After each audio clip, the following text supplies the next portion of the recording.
Dear guests, please remain standing for the IIUM song Leading the Way.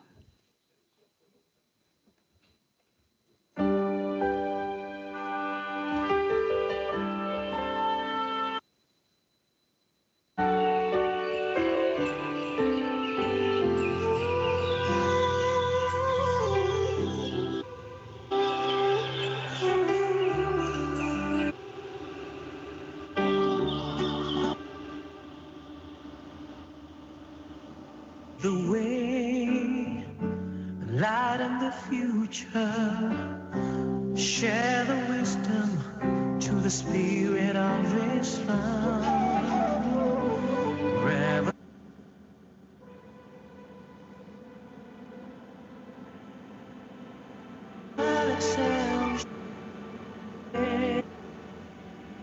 Merging faith and knowledge, we, the Khalifa, we will fulfill the Amana.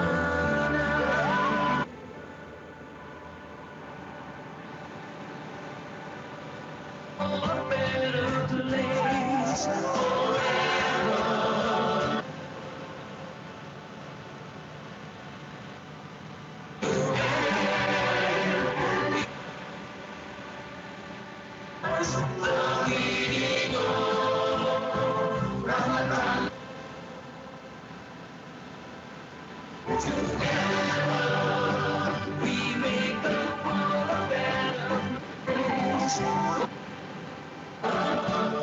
Expand the culture of Iman.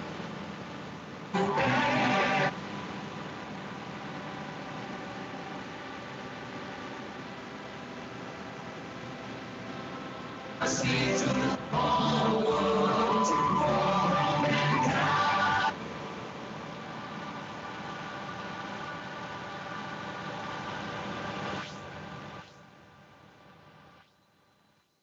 Ladies and gentlemen, please be seated. Bismillahirrahmanirrahim. Alhamdulillahi Rabbil Alameen.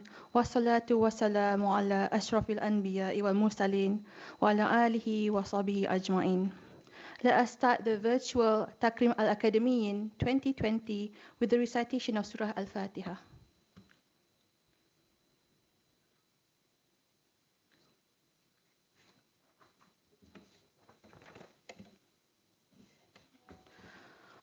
Honorable Rector, Honorable Professor Emeritus Tan Sri Datuk Zulkifli Abdul Razak, Rector of the International Islamic University, Malaysia, respected University Management Committee members, Honorable Professor Datuk Sri Dr. Syed Arabi Aidid, the Fourth Rector of IIUM, Associate Professor Dr. Shukran Abdul Rahman, the Dean of the Kuliah of Islamic Revealed Knowledge and Human Sciences, Deputy Deans, academicians, members of the Kuliah of Islamic Revealed Knowledge and Human Sciences, brothers and sisters.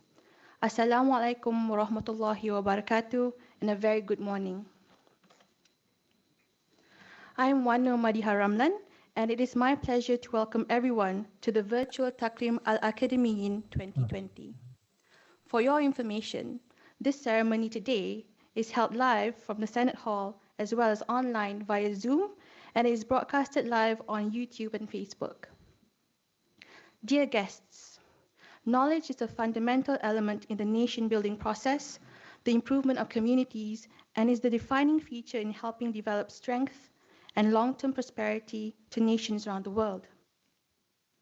In this regard, IIUM strives to become a leading regional and international center for educational excellence and to restore the dynamic and progressive roles of the Muslim Ummah in all branches of knowledge.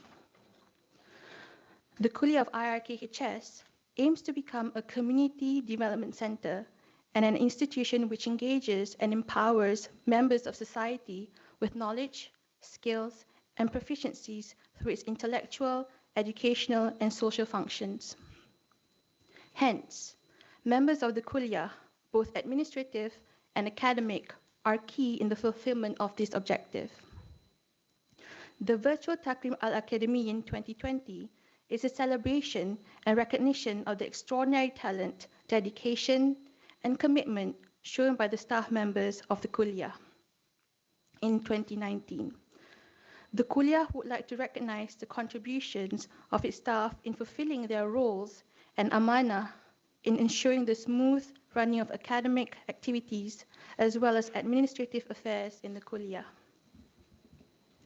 Ladies and gentlemen, now I have the pleasure to call upon Dr. Nashwan Abdul Khalid for the Department of Quran and Sunnah to recite verses 9 until 18 from Surah Az-Zumar to mark this auspicious occasion.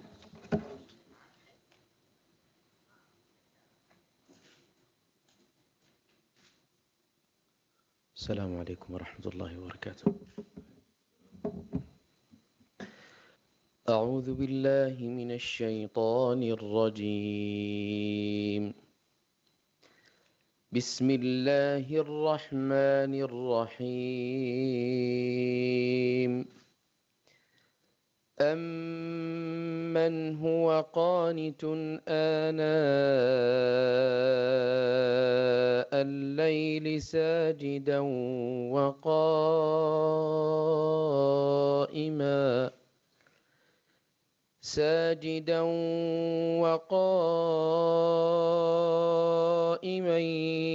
يحذر الآخرة ويرجو رحمة ربه. قل هل يستوي الذين يعلمون والذين لا يعلمون إنما يتذكر أولو الألباب.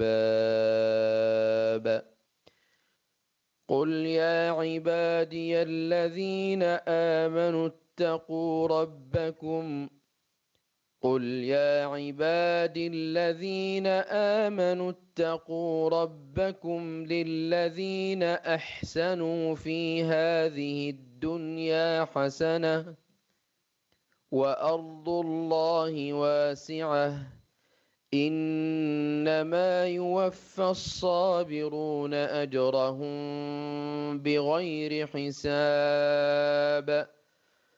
قل إني أمرت أن أعبد الله مخلصا له الدين وأمرت لأن أكون أول المسلمين. قل إني أخاف إن عصيت ربي عذاب يوم عظيم. قل الله أعبد مخلصا له ديني فاعبدوا ما شئتم من دونه. قل إن الخاسرين الذين خسروا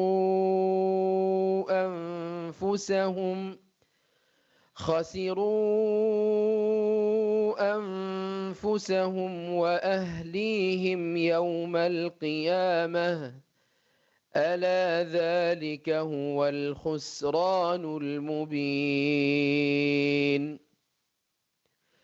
لهم من فوقهم ظلل من النار ومن تحتهم ظلل ذلك يخوف الله به عباده يا عباد فاتقون. والذين اجتنبوا الطاغوت أن يعبدوها وأنابوا إلى الله لهم البشرى فبشر عباد الذين يستمعون القول فيتبعون أحسنه أولئك الذين هداهم الله وأولئك هم أولو الألباب. صدق الله العظيم. السلام عليكم ورحمة الله.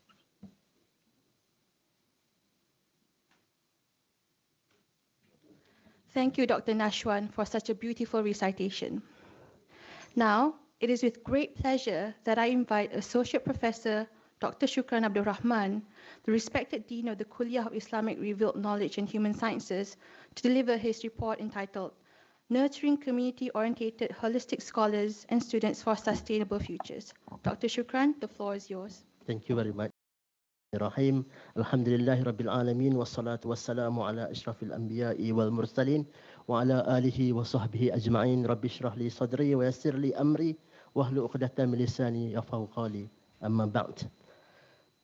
Honorable Professor Emeritus Tan Sri Datuk Zulkifli Abdul Razak, Rector of the International Islamic University Malaysia, respected University Management Committee, Honorable Professor Datuk Sri Dr. Syed Arabi Aidit, the fourth Rector of IIUM, Deputy Deans, academics and members of the Kuliah of Islamic Revealed Knowledge and Human Sciences, brothers and sisters, Assalamu alaikum wa rahmatullahi wa barakatuh. A very good morning and salam shawal. Tan Sri, we have altered our work behavior. We have also altered our position in this august Senate Hall because of this virtual Takrim that we are conducting. We were actually planning to have Haflah Takrim Akadimiyyin, which was scheduled for March, end of March. So instead of having a Haflah or a festival or a celebration, we are changing it into virtual Takrim, right? So they change, right? We are very delighted to have Yang Berbahagia Datuk, Professor Emeritus Tan Sri Zulkifli Abdul Razak, Professor Datuk Sri Syed Arabi Aidit, Datuk Abdul Rahim Ahmad, Associate Professor Dr. Lihana, the Director of KCA, to be with us in this Haflah, not Haflah now, virtual Takrim Akadimiyyin 2020. We are also very pleased to have everyone here in this august Senate Hall, as well as those who join us on the teleconferencing platform. We also welcome all viewers, it is now live streamed, Tan Sri, who are watching this event on the IIUM YouTube channel, including the family members of our academics and staff. This is virtual Takrimil Akadimiyyin for the Kuliah of Islamic Revealed Knowledge and Human Sciences. Welcome and ahlan wa sahlan to all of you. The main objective of Takrim Al-Akadimiyyin 2020 is to recognize the contributions of the Kuliah's community in fulfilling their roles and responsibilities towards knowledge generation and knowledge dissemination activities. This is an event for the Kuliah to honor academics, staff, and students who have contributed significantly in carrying out the missions of the Kuliah and university. Now, we are going to divide, actually. We do not have the students in community today because we plan to have them in physical meeting one day, inshallah. The awards that we are conferring focus on recognizing the impacts that the academics and staff have made. It is not only based on the number of activities they involve or publication that they produced. It is the impacts that count instead of on the counts that do not have impacts. We do not mention KPI at all. The year 2020 marks the 30th anniversary of the Kuliah's establishment. This anniversary provides avenue for the Kuliah's community of alumni, community of academics and students to commemorate the setting up of this unique center of studies in the university. I am obliged to remind myself and my beloved colleagues that academic activities in the Kuliah are based on the philosophy of IIUM, her missions and vision. The philosophy highlights the notion of noble values and Islamic principles which serve as basis for our methods of acquiring, and approaching knowledge. The philosophy of IIUM also guides us to the scope and to the extent of knowledge that we should be exploring and sharing. In fact, we in the Kuliah are entrusted to manage, to generate, and to share knowledge which epistemology and ontology are based on revealed knowledge and acquired knowledge. That is our core. Alhamdulillah, academics in the Kuliah have been very committed in putting their actions or in putting their efforts to translate and deliver the said ethos through various academic activities and stay true to our 7 university missions. The full version is 7. What we saw there are the abbreviation. The activities have also been linked to the current direction of the university, which emphasize the needs to attain the 17 Sustainable Development Goals, which is an agenda underscored in the IIUM mission as well. Tan Sri and UMC members, the Kuliah's mission have been translated into activities which are in line with the university's mission and current direction.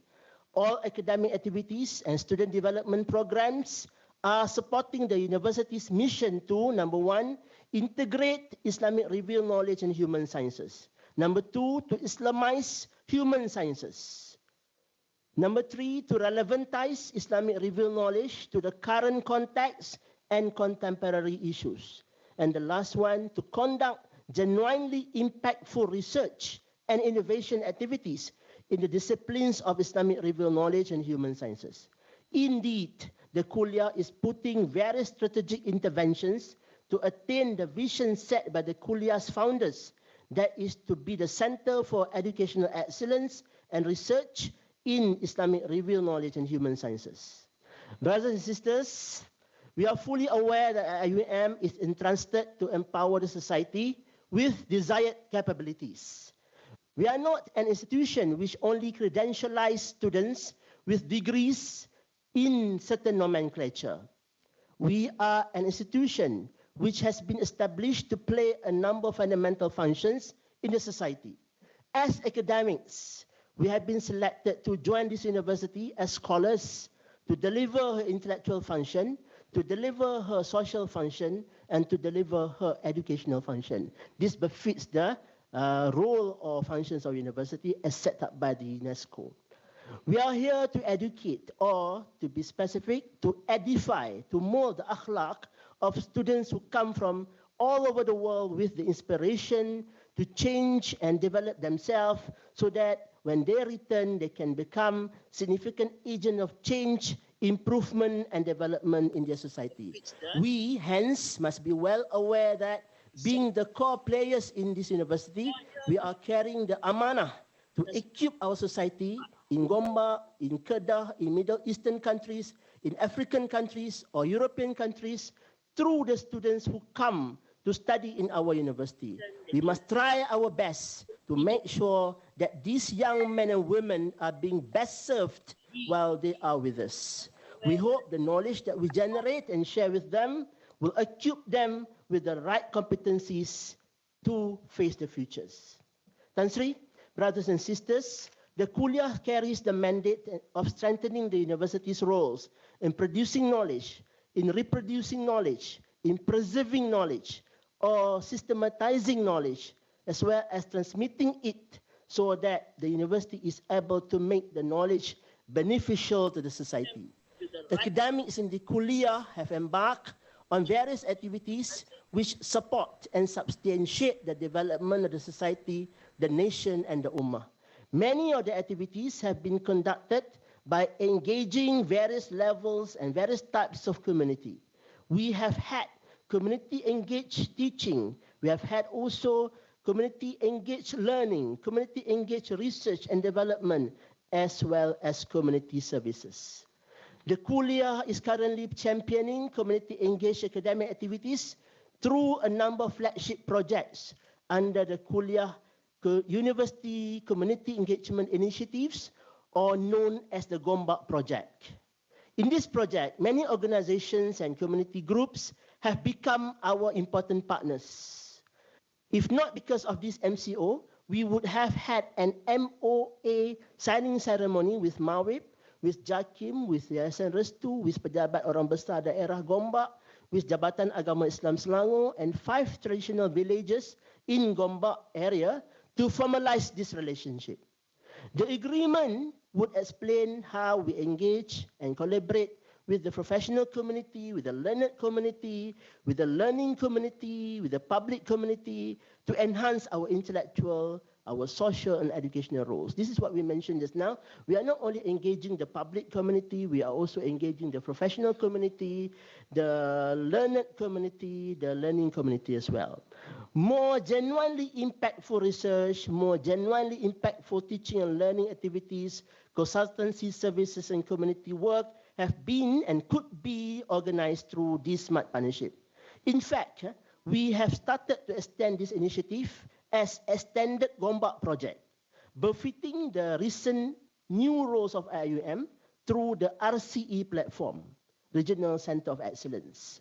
We are now in the network with mosques in Gombak and beyond, such as New Zealand, Australia, Italy, Singapore, Brunei, and Indonesia. Inshallah, we are forming a network of mosques in the post-militaristic era. The Kuliah is augmenting all those initiatives through the establishment of strategic units, which play the roles like Center of Excellence in Research in Publication and Services, related to Islamic review knowledge and human sciences, integrated. Currently, the Kuliah houses 15 Kuliah level Center of Excellence. Not university yet, but Kuliah Center of Excellence. They are Social Issues and Development Unit, Policy and Area Studies Research Unit, Psychology Service Unit. Okay, this is to lead the mental health professional training, which you inspire us, Tan Sri, in the last Senate. Okay. Abu Hamid Sulaiman Center, this is with the collaboration of Triple IT. Nursi Research and Training Center, so this is in collaboration with Khairat Foundation from Turkey. Raising Dual Language Children. Sheikh Ismail Shahabuddin Center is a collaboration with a foundation from India. Center for Family Affairs is in a collaboration with Qatar Foundation. Chair of Rahmatan Lil Alamin, inshallah, with Mawib. Industrial Chair for Waqaf and Humanitarian, so this is through the Oil Office. We also have 5 RMC Link Center of Excellence, which are Graduate Nurse Research Unit. They look at the Kemenjadian university graduates, or graduate nurse we call it. Women Progress Research Unit, Dr. Saoda is here. Electoral Research Unit, Datuk Sri Said Arabi is here. Computer Assisted of Learning Language Research Unit, and Contemporary Fiqh Research Unit. The Kuliah is home to about 4,500 undergraduates, 1,500 postgraduates, 228 academic members, and 48 administrative staff. As ordinary members, we stand as a strong line of Kuliah management officials who hold the amanah to ensure that the tasks and responsibilities to educate our students and to serve our community are being accordingly accomplished. We believe that we must form a strong team or SOF in leading this Kuliah. We have to make decision, we have to make planning for the university and her majority stakeholders, not only to realize certain individuals' aspiration or motivation. We practice scientific management in all personnel decision. Even, to determine the award winners for this event, we have gathered data from various sources because we want to practice the scientific management. We must make sure that all that we plan or decide are supported by objective data instead of by biased or by baseless input. We also are gratified by the responses, remarks, advice made by various parties, including academic, students, community, and also the university management. Our way forward, brothers and sisters, the missions and direction of the university require us to undertake the greatly needed task of reforming the society in constructive manner. We should be able to apply the knowledge, the principles and theories in the field of Islamic studies and human sciences with the knowledge in other disciplines, hence supporting the task to develop Sejahtera community. We must not only talk about integrating IRK and human science without outreaching or without receiving academics and students from other fields of studies. we must translate the concept of bunyanun marsus in Surah Al-Asaf that requires us to work closely and collaboratively in attaining our aspiration to develop a sejahtera society. We hoped we are not only sloganeering the concept of bunyanun marsus or strongly solidified team, as we are ready to lead the way in forming bunyanun marsus transdisciplinary team in addressing mental health issues as aspired by the university, inshallah. The Kuliah, Tan Sri, is also embarking on a project entitled Creating Preferable Future for KRKHS Down Road to 2030. We have some academics who specialize in future studies, so we are benefiting their presence in the Kuliah. This project involves structural adjustment, development of heightened commitment, and active participation of the Kuliah management team, including all heads of department and all very able and scholarly academics in the Kuliah. My brothers and sisters, I would like to thank and congratulate all the 228 academic members, 48 staff members in the Kuliah who have successfully accomplished their tasks, their duties and responsibilities as employees in this garden of knowledge and virtue. We thank you for your commitment, your hard work, and all that you have done to ensure that IIUM delivers what has been promised to her students, to the parents, community, and employers. We would like to record our gratitude to your family members as well, your wife, your husband, your father, your mother, your children, or grandchildren, who must have supported your career and commitment to this university. We would like to record our utmost appreciation to all administrative staff members, whom we regard as higher education management professionals. They have given good support to the academic ecosystem of the university.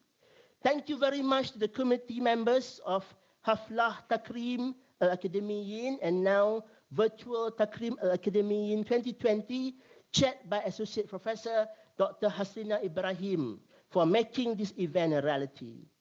Our appreciation goes to the university management committees, Tan Sri Rector, Deputy Rectors, Datuk Executive Director of MSD, Knowledge Change and Advancement Office, ITD, OCAP, who have made this event a reality as well. Thank you very much for your presence in this event. It is indeed very meaningful to us. Congratulations to all award recipients. We look forward to continue working and learning from you. We believe you will be able to inspire and collectively develop our colleagues in the Kuliah, in the university, the whole academe, and the community you engage. Lastly, we in KRKHS would or should always stay true to our functions, to play our functions as academics.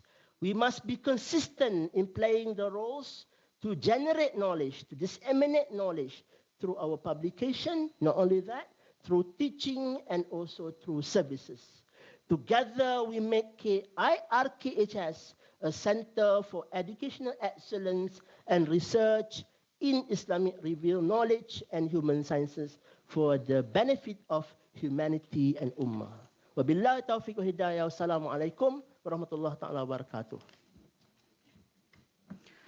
Thank you very much, Dr. Shukran, for your insightful report. My esteemed guests, I have the great pleasure to call upon Professor Emeritus Tan Sri Datuk Zulkifli Abdul Razak, the Honourable Rector of IIUM, to deliver his address entitled Substantiating Sustainable Futures, the Roles of KRKHS. Let us all welcome the Rector. Terima kasih. Bismillahirrahmanirrahim. Alhamdulillahirabbil alamin. Wassalatu wassalamu syafil anbiya mursalin wa ala alihi wa sahbihi ajmain. La haula wala quwata illa billah. Saudari penghormati majlis yang berbahagia, Profesor Datuk Sri Arabi Aidit, the fourth Rector of IIUM, Associate Professor Shukran Abdul Rahman, Dean of Kuliah Islamic Revealed Knowledge and Human Sciences, berbahagia Datuk Ibrahim and members of the University Management Committee, Dr. Rihana, Director of KCA, Dr. Haslina, members of the Kuliah, brothers and sisters. Let me first of all thank Allah subhanahu wa ta'ala for giving us this opportunity to meet half physically and half virtually. I was looking forward to this event in March, but it so happened that it is now changed into a different sort of a mode. And this is the mode that we are learning all the time. And I'm trying to get used to speaking to a camera, not knowing who am I speaking to. Worse still, I don't know whether they are there in the first place. You know, for all you know, you'll be speaking alone and nobody actually is listening to you. But alhamdulillah, I can see some pictures and I hope they are real pictures, that people are real people over the other side. You can never trust technology and the cameras today. I would like to congratulate the Kuliah as a whole, now that you are celebrating your 30th anniversary. And I always thought this Kuliah is a very iconic Kuliah. Never in a university that I've been in and that I know has got a kind of a combination of this reveal and reason as a basis of knowledge seeking and knowledge generation. I think we are the only university that has got this kind of a combination that is rather unique all over the world. And therefore, we should be proud of this. Not only be proud because we are the first one to do it, I think more so because this is a way to promote knowledge in a different kind of a mechanism, that taking knowledge into a holistic sense, not just the human side, but also the revealed knowledge from Allah subhanahu wa ta'ala. That alone, I think, gives us a lot of pride and joy to be part and parcel of the Kuliah, notwithstanding this is the biggest Kuliah as far as I know, with the kind of names that Haslina put here, the Fuqaha and all of this, I will not be able to pronounce them well. But the diversity alone, I think, is magnificent. These are issues that I think for over 30 years, maybe you have taken for granted. But let me tell you, as a new person here, this is something that fascinates me a lot. And it jives very well with this whole idea of a garden, that the garden needs to be diversified. The garden, the more diversified the garden, the more beautiful it is. Yeah. As the diversification again tells us the kind of tolerance, the kind of negotiation that you need to go through. And therefore, it is not surprising that I think all the rectors of this university, as far as I can recall, comes from this Kuliah. No other Kuliah can claim that. I just checked with Datuk Sri, all except for this number 6. He came from somewhere else. The rest, I think, came from this Kuliah, if I'm not mistaken. Maybe the first one could. Oh, Zaliha. Okay, that's from I call, yeah. But at least the majority. Yeah, in other words, the university has been surviving from the knowledge that comes from this Kuliah. And these are things that we tend to forget, that we need to remind ourselves that the Kuliah has got its own significance. The Kuliah has got its own rationale of being where it is. And therefore, we need to do a lot more work to make sure that this Kuliah shines and this Kuliah becomes the flag bearer of this university. On that note, I would like to congratulate you for being in the Kuliah to start off with, and certainly for today contributing to the many things that the Dean has reported very much earlier. Secondly, again, being a pioneer in Kuliah is the first time that you are trying this kind of a Takrim at the Kuliah level. And I was just telling Lihana, maybe this could be a model for the next convocation, but she doesn't agree with me. that we can do this virtually. But yeah, this is perhaps a kind of a harbinger for what is to come when issues of this nature cannot be handled physically or otherwise. Yeah? So on that note, let me congratulate you again, and I also would want to recognize those of you who have contributed for the last 30 years, making this university what it is today. Dr. Haslina has written me a beautiful speech, which I will probably not read. It will take more than 15 minutes as the time allocated, but let me mentally try to organize this. Yeah? To start off with, I think, like I say, this Kuliah is a very unique Kuliah, and therefore it has its own reason to spread its wing. And this is what we are trying to do today. In other words, it is not just a combination of reveal and reason, but we want to expand it to the sciences and the arts, community and academic, and all the other combinations that is possible in making knowledge as holistic and as humanizing as possible. There are many of these combinations that's coming now, particularly when we face this COVID phenomena. People are trying out as much as possible to make knowledge more flexible, to make knowledge more accessible, to make knowledge more equitable in its own way. And I think this is one of the main reasons why I would want to speak to you today, because we need to up the games a little bit. For the last 30 years, you're comfortable with what you are doing, but I think that's not the end game. There are more to come. As the Dean said about there is how to work this kuliah in the present context, and the present context indeed is a very different context altogether. I've been attending a number of webinars and participating in some of these conferences. The kind of ideas that goes through is something that we need to really sit down and think about it. I'll talk about it later.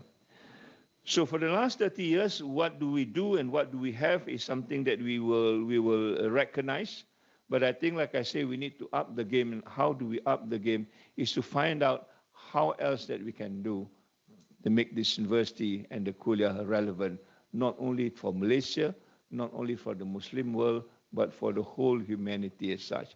And that is a message that we've been trying to deliver in the last 2 years when I came on board. I thought this university should be a university that promotes Islam in a very diverse way. Promote Islam not in the context of the da'wah that we know, but promote Islam in the context of the da'wah that takes a different dimension altogether. And this is where I think we need to start thinking, how do we do this? And I was just listening to one video, I think last night, that was somebody told me, sent it to me. This is about one of the K-pop person, I don't know his true name, but his name is Kim. Now he's adopted a Muslim name called Daud Kim. Yeah? He's a K-pop person. He's very popular, and K-pops are always very popular, and of course they're also good looking at the same time. And his ambition was just to be a musician, right? And he was very successful. As a musician, certainly a lot of acknowledgement from the youngsters and so on and so forth, until one day he landed in Indonesia, apparently. And that was the first time, according to him, that he learned the word Islam. That was the first time he began to acknowledge there is another religion called Islam.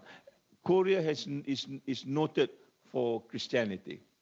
In fact, they are very, very forceful in trying to spread the news as far as Christianity is concerned.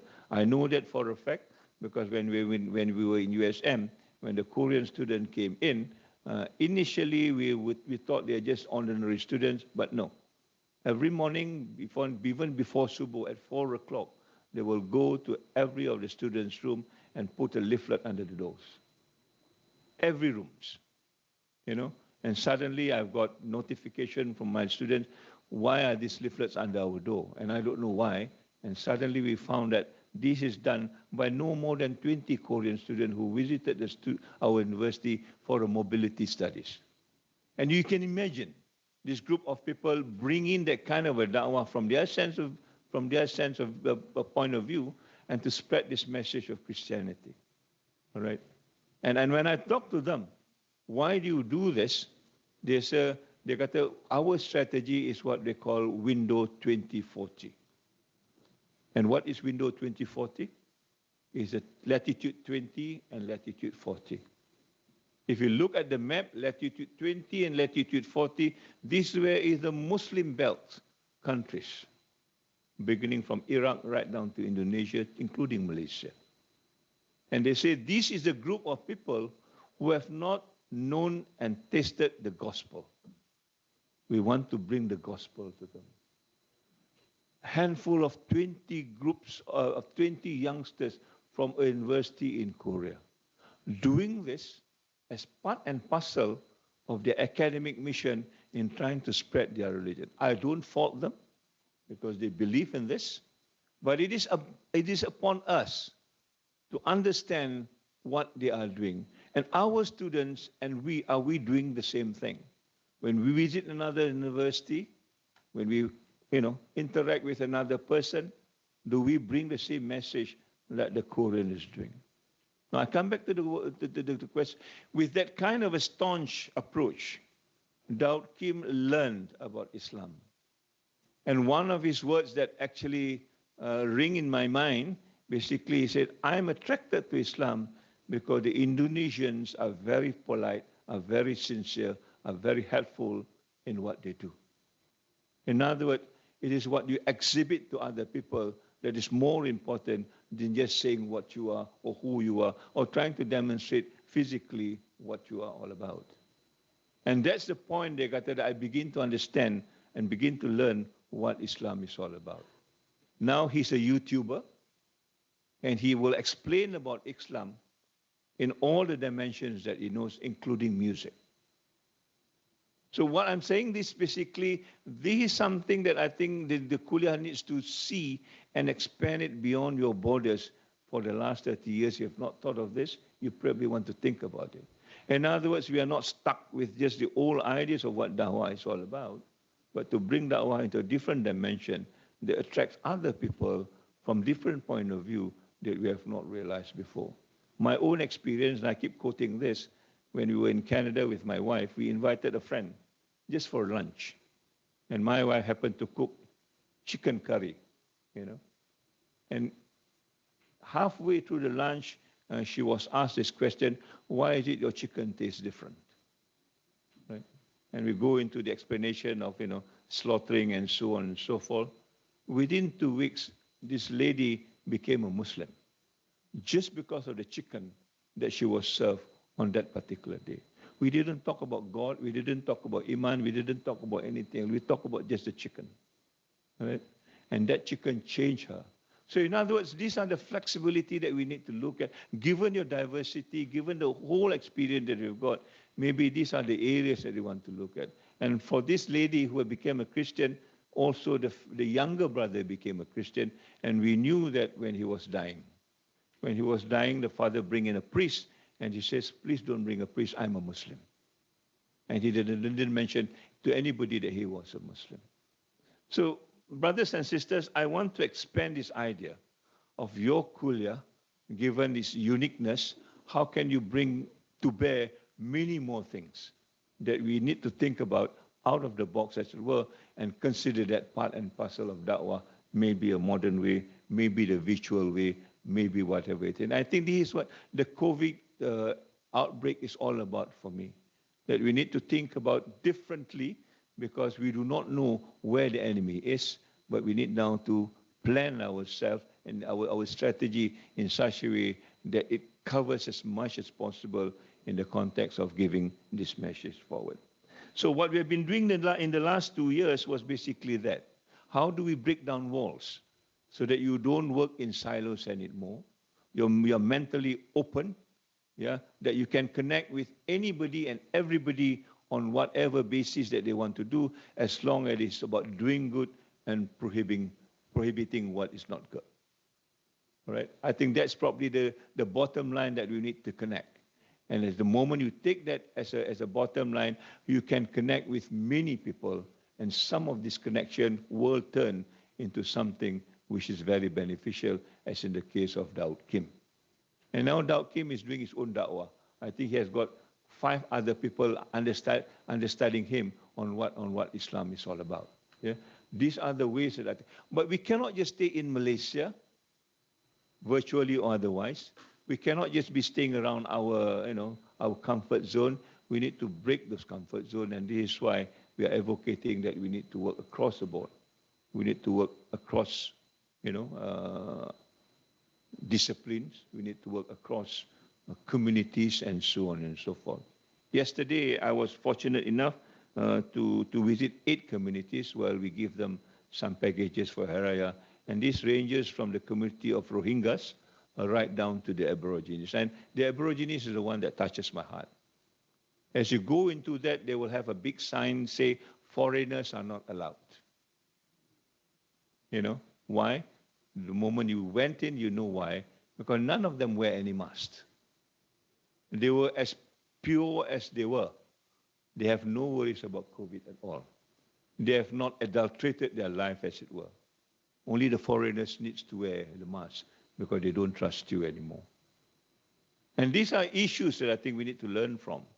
If these people can preserve their way of life, their own value system, and their kind of understanding of what life is all about, I think this is what the COVID is reminding us again. And that's why we insist on the word renewed normal, not new normal. Because we had it once before.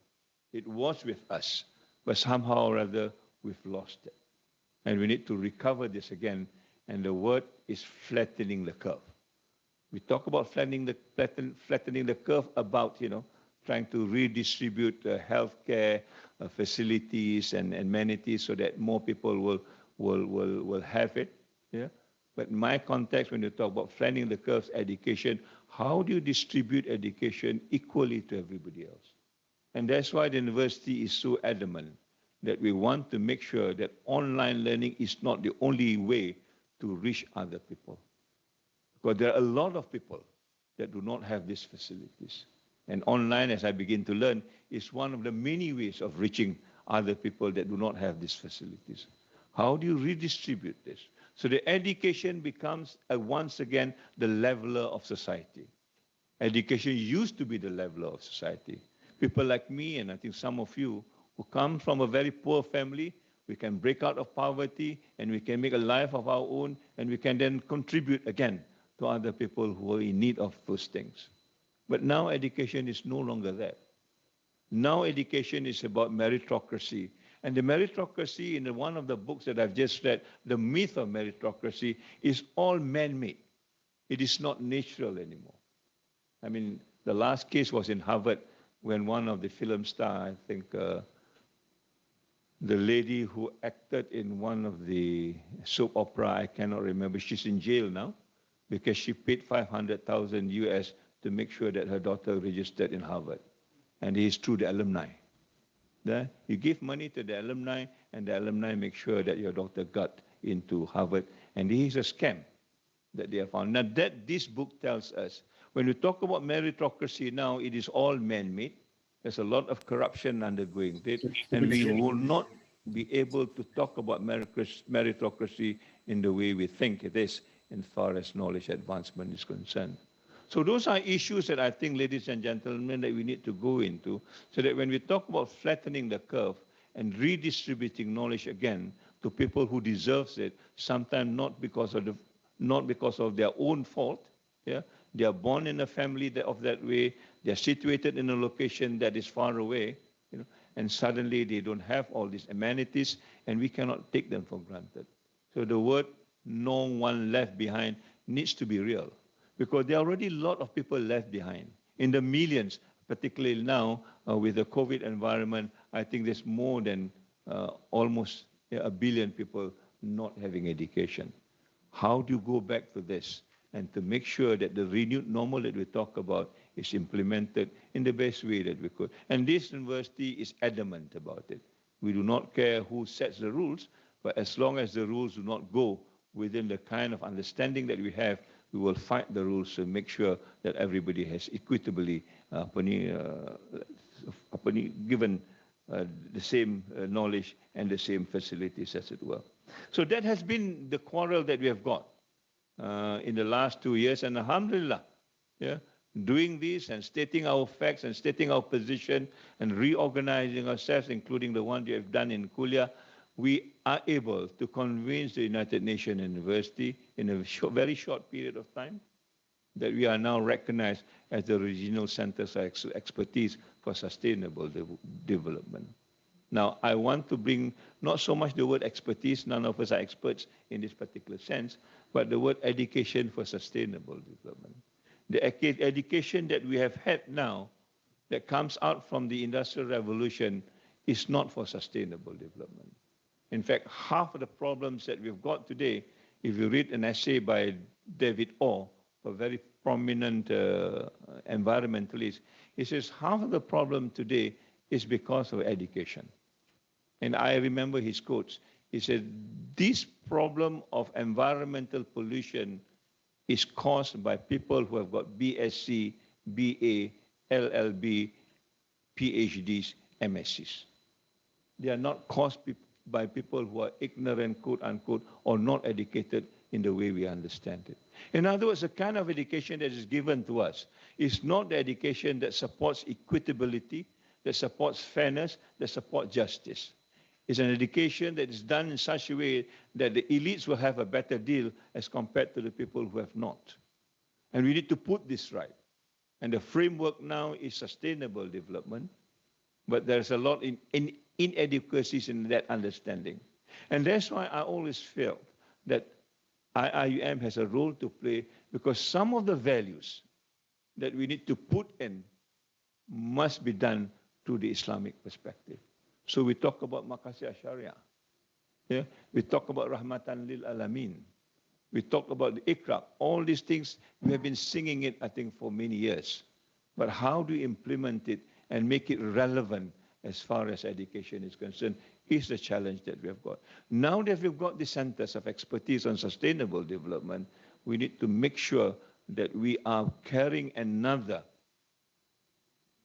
way of understanding of what education is all about, given the Islamic perspective. Your triple ICE fits in very nicely, but you have to do it in such a way that is implementable, that is not just an abstraction of the mind, but it can also be translated into modules, into curriculum, into pedagogy, and so on and so forth. That will be the challenge moving forward. Yeah? So let me go into the third phase of what we want to do now, moving forward. Beginning by the year 2020, there are many new contexts that we have not imagined before. One of the contexts certainly is, of course, about how do you interact with other people. Yeah? The word COVID alone has got many ideas that goes to it. In my last seminar with other group of people, I say COVID, as far as we are concerned, it comes almost spontaneously when I spoke about this. The C is about collaboration. There must be collaboration among all of us. It's no longer good to compete with one another, because as you compete with one another, the winner will be the virus. As I compete with Datuk Rahim, I don't want to work with him, yeah, then the winner will be the virus. And therefore, the word social distancing does not work. And this is something, again, that has been used all over the place, including ministries. Yeah? Social distancing means I want to isolate myself from you. I don't want to be part of you. There's no way that we can work together because we want to distance ourselves socially. And this comes way back in the 5th century to the biblical story of the lepers. The lepers were social distanced then because they don't want to mix with leprosy. There's no medicine for leprosy. There's no treatment for leprosy, as much as there's no treatment now for COVID-19.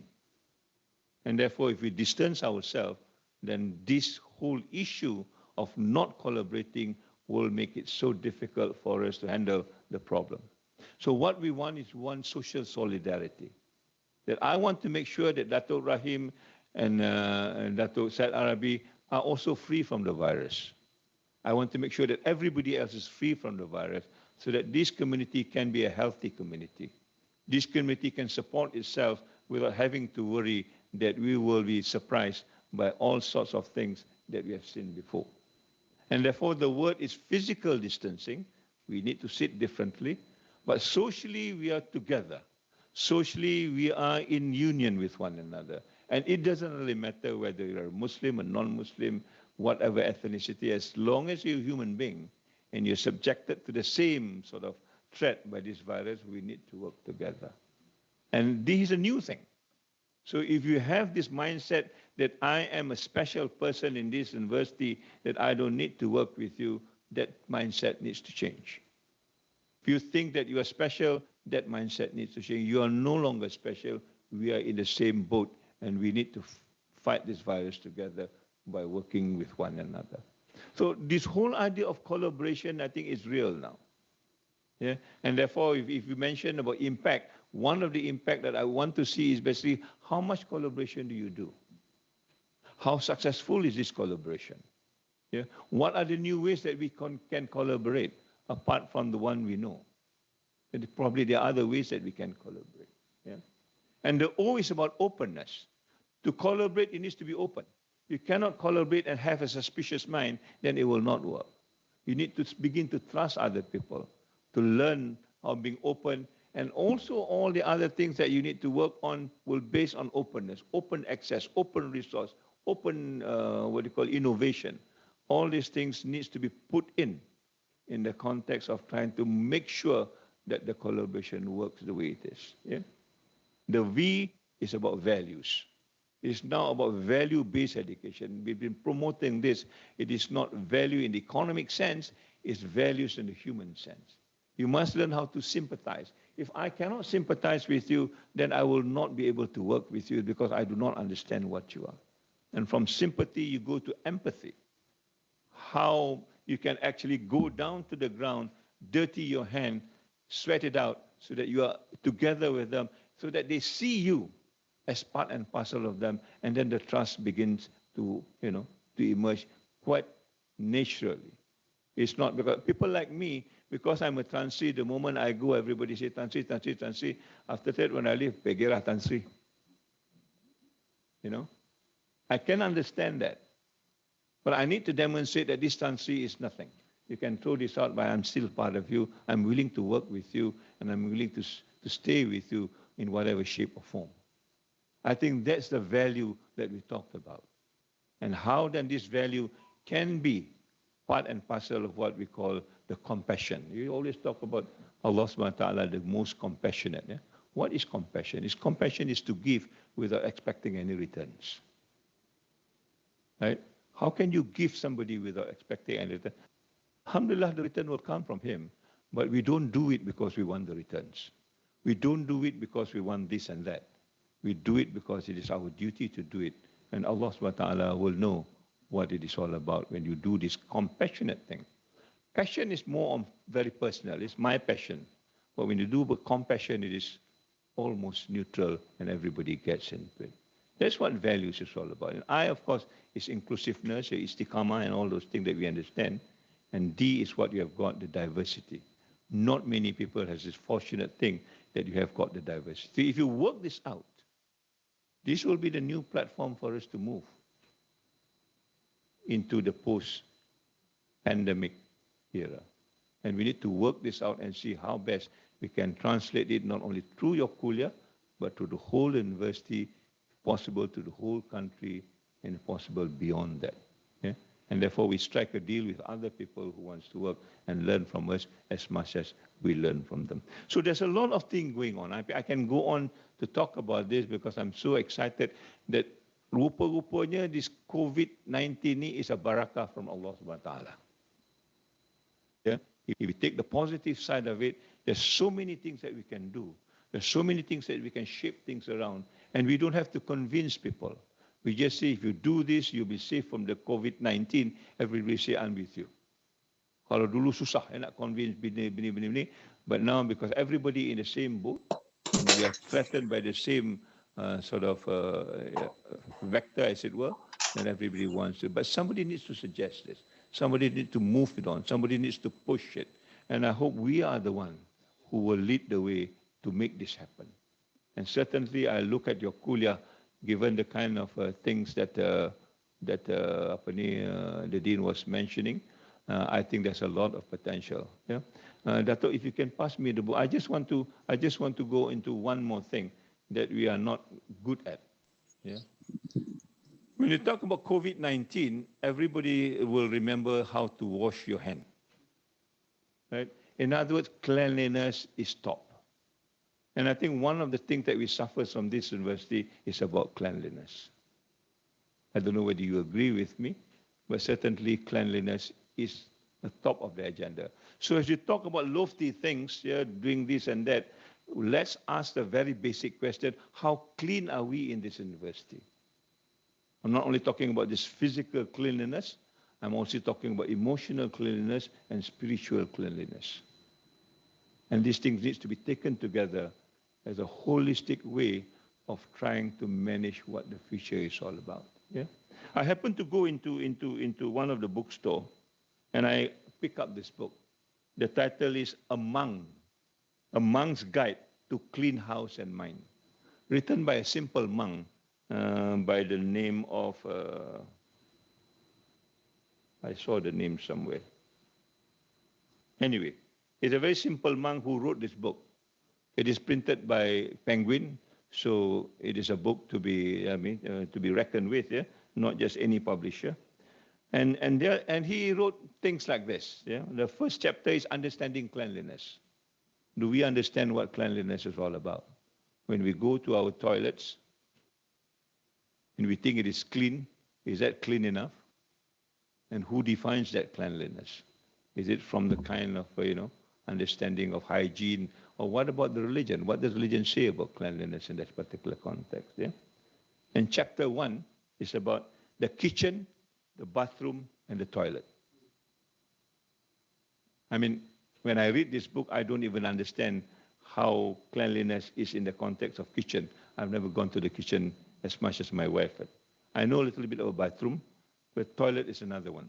And that's, I think, supposed to be one of the most private places that we are in, but do we maintain it to be as clean as possible? And I think when we share toilet, then becomes another problem. Remember this collaboration that I talked about. Yeah. Chapter 2, other parts of the house. We can change other parts of the universities. All right. Apart from the pantry, maybe there's no kitchen here. Hopefully there's none. But there are certain toilets. There are other parts of the universities, other parts of the house. And chapter 3 is personal items. You know now, your handphones is probably one of the dirtiest thing around. Yeah. The computer that you share.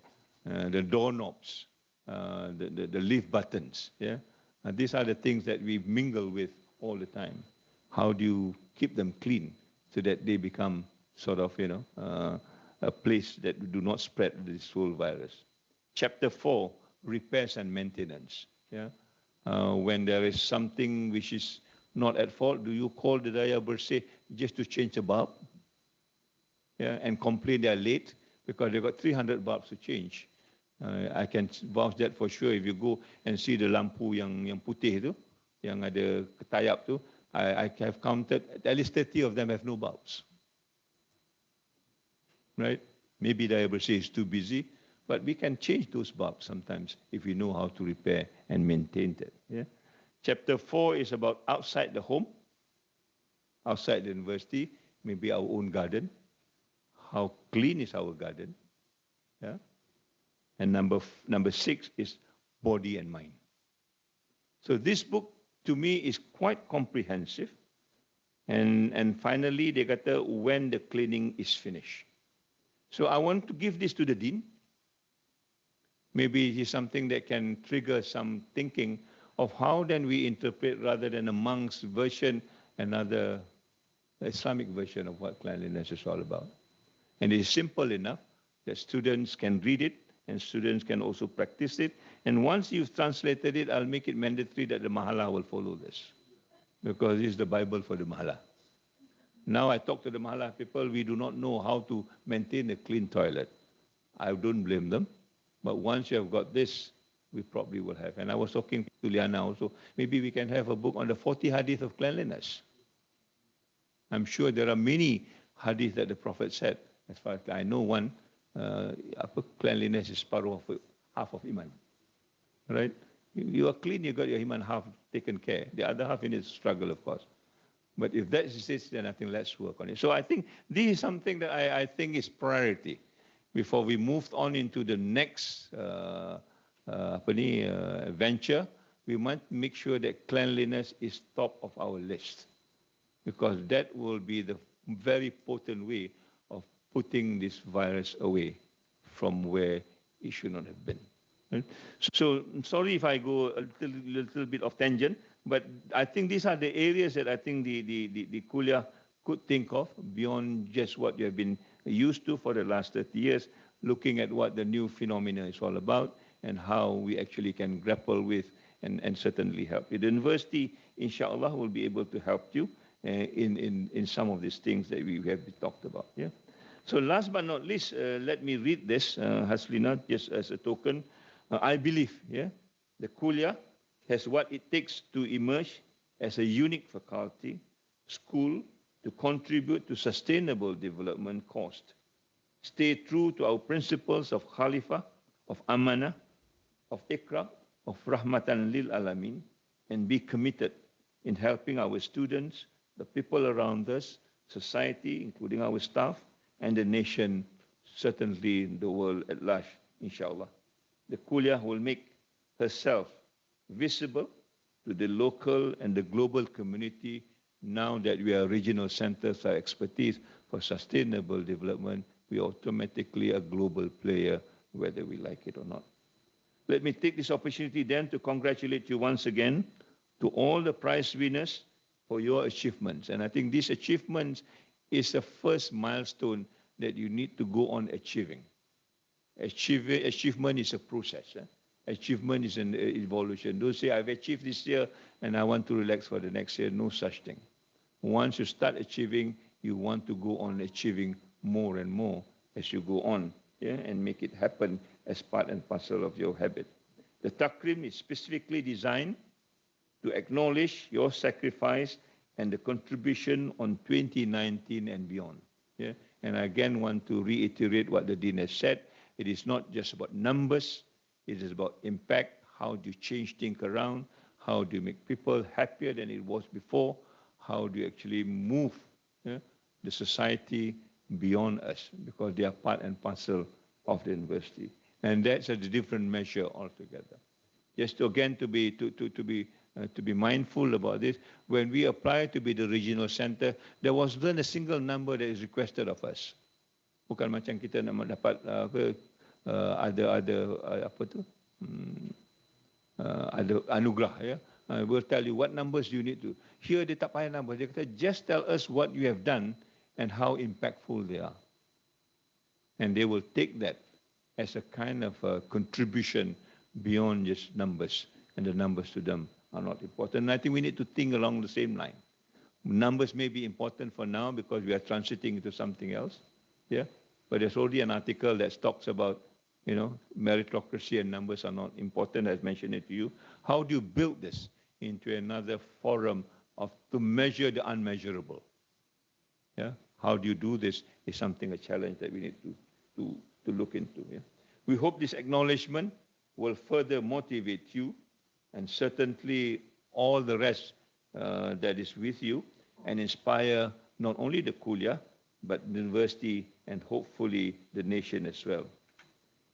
We pray that your effort be rewarded by Allah subhanahu wa ta'ala, and you then will have the blessings of His reward.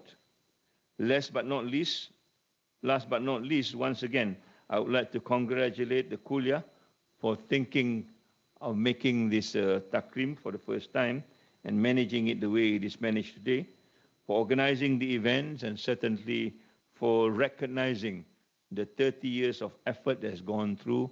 For all those who have contributed in the last 30 years, we make dua that inshallah, Allah will also bless you for making this event a successful one. Maybe Allah bless all of us for the effort that we have put in and pave the way for the Kuliah to play the role the best that it could and possibly move the Ummah into greater heights and also contribute to Rahmatan lil Alamin. On that note, I would like to thank you once again and thank Allah subhanahu wa ta'ala for this opportunity that we can meet and recognize ourselves in the way that we have done. Assalamu alaikum wa rahmatullahi ta'ala wa barakatuh.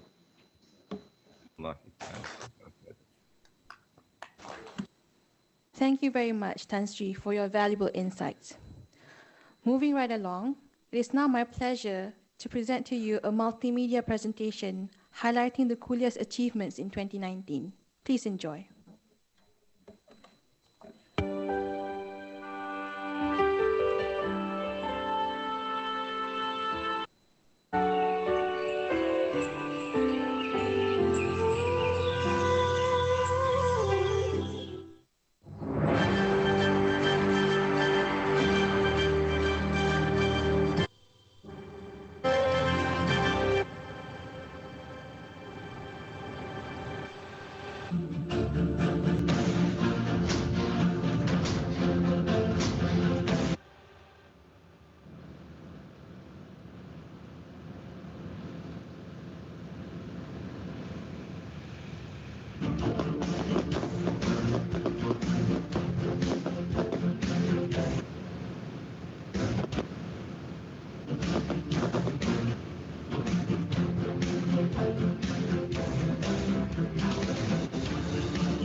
Esteemed guests, next we will continue with the announcement of the awards. I would like to take this opportunity to explain that after each award recipient is announced, we would like to invite each recipient to say a few words of appreciation. Firstly, I would like to invite Dato' Abdul Rahim bin Ahmad, Executive Director of the Management Services Division, to announce the winners of the Administrative Awards. Assalamualaikum warahmatullahi wabarakatuh. Tan Sri Rector, Datuk Sri Said, Dean RK, and also management of the Kuliah. It gives me great pleasure to be invited and be part of this event in recognizing the achievement and also commitment of the Kuliah. And I've been entrusted, Tan Sri, to announce the winners for awards for administrative category. Okay, for the first award, which is the Best Administrator Award, I'm going through the list given by the organizer, right? The first award, which is for the Best Administrative Award, the winner is, ada drum roll ke? Tak ada drum roll. Tuan Haji Hamdan bin Adnan.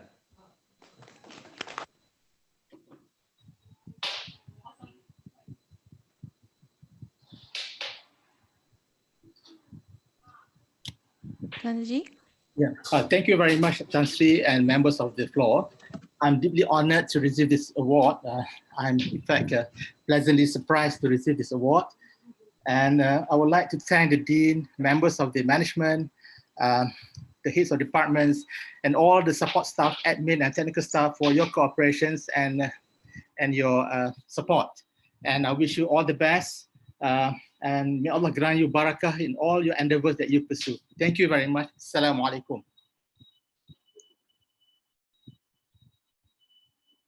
Thank you very much, Tuan Haji Hamdan.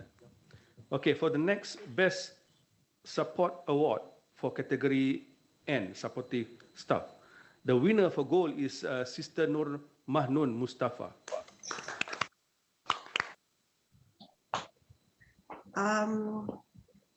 Should I talk now? Yes, please. Okay, thank you so much to the Honorable Rector for presenting me the award. I would like to extend my gratitude to Allah and thank you to my Kuliah IRKHS, especially to my Dean IRKHS and my colleagues for their support all this time. May all of you have eternal happiness in Jannah. Thank you. That's all. Thank you very much and congratulations. Thank you. The next award is, the next award, the winner for silver goes to Sister Sapia binti Abdul Hamid.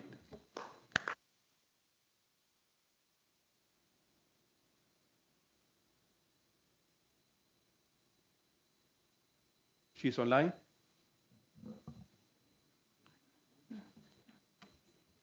Move on, okay. Right, the winner for bronze goes to Brother Nazri bin Sadaruddin. Ya, Assalamualaikum warahmatullahi wabarakatuh. Alhamdulillah, I never thought this would happen. It is such an honor. I would like to thank to my family, the team members at the DDAIL office, the officers, my colleagues, to Takrim Al-Akadimiyyin Committee 2020, and thank you to all. I'm really proud and happy. Wassalamualaikum warahmatullahi wabarakatuh. Waalaikumsalam warahmatullah. Congratulations. For the next category, Best Technical Support Award, a Staff Award for grade for category B, J, and F. The winner for gold is Muhammad Saidi bin Gembor.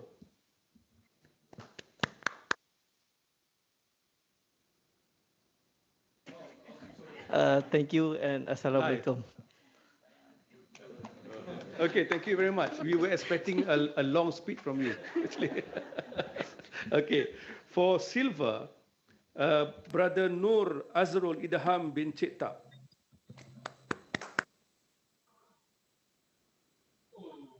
Assalamualaikum warahmatullahi wabarakatuh. I would like to thanks to KIRKHS Takrim Al-Akadimiyyin 2020 and thanks to everyone. Assalamualaikum warahmatullahi wabarakatuh. Waalaikumsalam. Thank you very much. Okay, for the last award, winner for bronze is Muhammad Musa Najmuddin. Another life. Thank you all. Thank you. Oh, the short and sweet speech from him. So thank you very much. That's the award entrusted to me. Thank you to the organizer. Assalamualaikum warahmatullahi wabarakatuh. Wassalam. Thank you, Dato' Abdul Rahim, for announcing the award winners, and congratulations to the winners. Now, I am happy to invite Professor Dr. Nurfaidah Abdul Manaf, the Deputy Rector of Internationalization and Global Network, to announce the winners of the Responsible Research and Innovation Awards.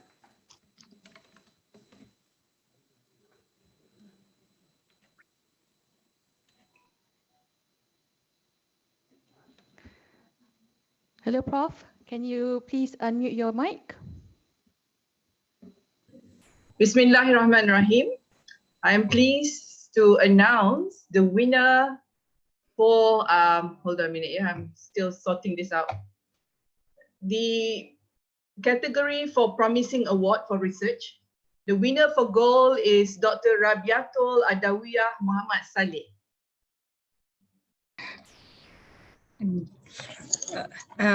Thank you. I'm really privileged to get this recognition. So I would just like to extend my gratitude to my family, the departments, my departments, the Kuliah, the university, not forgetting the collaborators, Western Sydney University, as well as all the participants of my research. So thank you so much. Thank you. Thank you, Dr. Rabia. The winner for silver goes to Dr. Nazra Ahmad.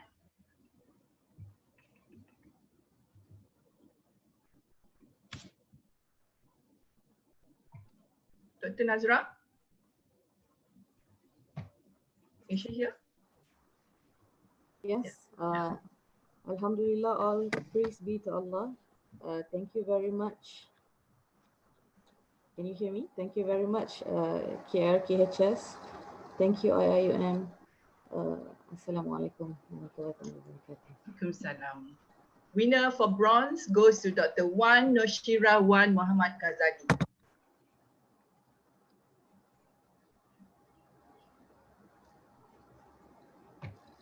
Baik, Bismillahirrahmanirrahim. Assalamualaikum and Selamat Hari Raya Idul Fitri. Alhamdulillah, I feel so honored to receive this award, and I think this award is an amanah for me to carry out my duty more responsibly and to become an effective member to the department and the kuliah, because I believe that teamwork makes the dream work. Thank you. Thank you, Dr. Wan. The next category is an award for active researcher. The winner for gold goes to Dr. Nur Diana binti Muhammad Mahmudin. Okay, Assalamualaikum to everyone. Thank you to the Dean, the Kuliah and the University.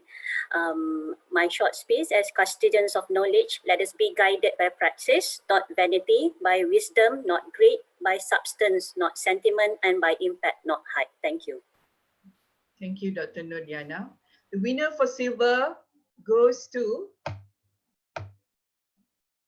Associate Professor Dr. Mariam Adawiyah Zulkifli. Hold on a minute, yeah.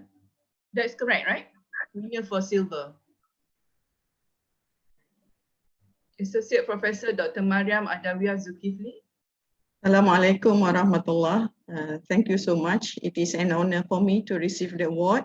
Thank you to the university, to everyone, in particular the dean, as well as all my colleagues at the Department of Psychology. Thank you so much.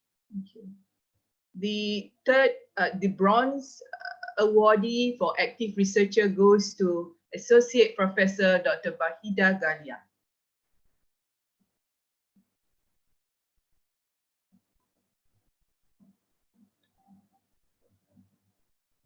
Dr. Galia? Yes, yes. Yeah. Can you hear me? Yes. Assalamualaikum warahmatullahi wabarakatuh. I am very glad and to receive this takrim from our respected kuliah. I am very glad to find our honorable rector and his team witnessing this big event for us. Thank you for everyone, and assalamu alaikum. The next category is Book Publication Award. The winner for gold goes to Dr. Abdul Latif Abdul Razak.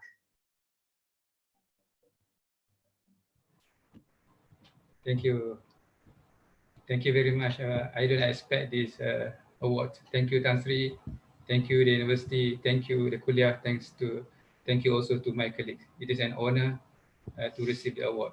I really appreciate, and it will motivate me harder. Thank you very much. Thank you, Dr. Latif.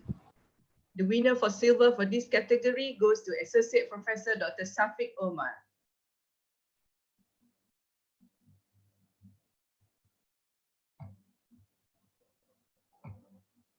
Dr. Safiq, are you here?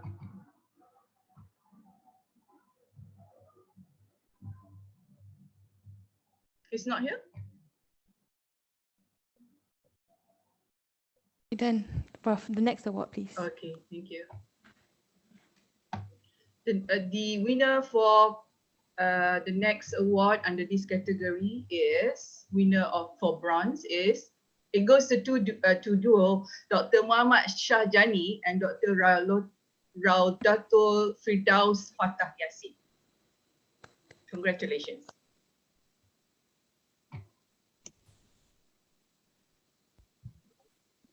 Dr. Shahjani first. Assalamualaikum warahmatullahi ta'ala wabarakatuh. It is really an honor to me and to my colleague, Dr. Raudah Firdaus. Alhamdulillah, I am actually on leave now. No, already that compulsory retirement. But thank you very much for this one. Okay? And thank you to our Honorable Rector, Dr. Tan Sri, and also to our Dean, and to the kuliah and the university for giving me these a lots of opportunity to contribute to the university and to students and to all the people and population of the IIUM. Thank you very much. Assalamualaikum warahmatullahi. Is Dr. Firdaus giving any speech? I think Dr. Shahjadi represented. Okay, thank you. The next category is Product Innovation and Commercialization Award. I'm pleased to announce the winner for gold goes to Professor Dr. Saleha Yaakob.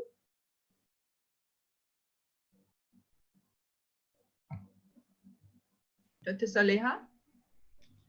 Assalamualaikum warahmatullahi wabarakatuh. Waalaikumsalam. Thank you very much for the award. Actually, I'm really thanking to my kulliyah, the university and the kulliyah for this effort. And while of us in the COVID-19, but the committee is still struggling in handling of this kind of award, and it's really appreciate. Thank you very much. Assalamu alaikum. Thank you. And the winner for silver for this category goes to Dr. Nazaria Shari'i Janon and Dr. Jamila Hanum Abdul Qayyum. Congratulations. Assalamualaikum. Thank you very much for the award. Thank you very much for the committee and kuliah. Thank you. The winner for bronze for this category is Dr. Tengku Muhammad Mokhtar. Assalamualaikum warahmatullahi wabarakatuh. Thank you very much for this recognition. I would like to thank the university, the kuliah and the department for creating a conducive environment for me to perform better in my academic life. Thank you very much. Thank you, Dr. Tengku. The next category is Journal Article Publication Award. The winner for gold goes to Associate Professor Dr. Elmira Akhmatova. Assalamu alaikum all, and thank you very much for this special honor, and I'm very honored. And also thank you for recognizing my little work in such a memorable way. I am very happy to be the part of the kuliah and also part of the university IIUM, and I hope I can contribute more. Thank you very much. Assalamu alaikum. Thank you, Dr. Elmira. The winner for silver for this category goes to Dr. Jamila Hanum. I've said this before. Dr. Jamila Hanum Abdul Qayyum, because she won earlier, so I thought I was reading twice. Congratulations, Dr. Jamila Hanum Abdul Qayyum, for winning silver for Journal Article Publication Award. Assalamualaikum warahmatullahi wabarakatuh and selamat Hari Raya Idul Fitri. Thank you very much IIUM for sponsoring my postgraduate studies. Thank you so much Kuliah of IRKHS and also my family in the Department of Psychology for supporting me throughout my journey as a staff.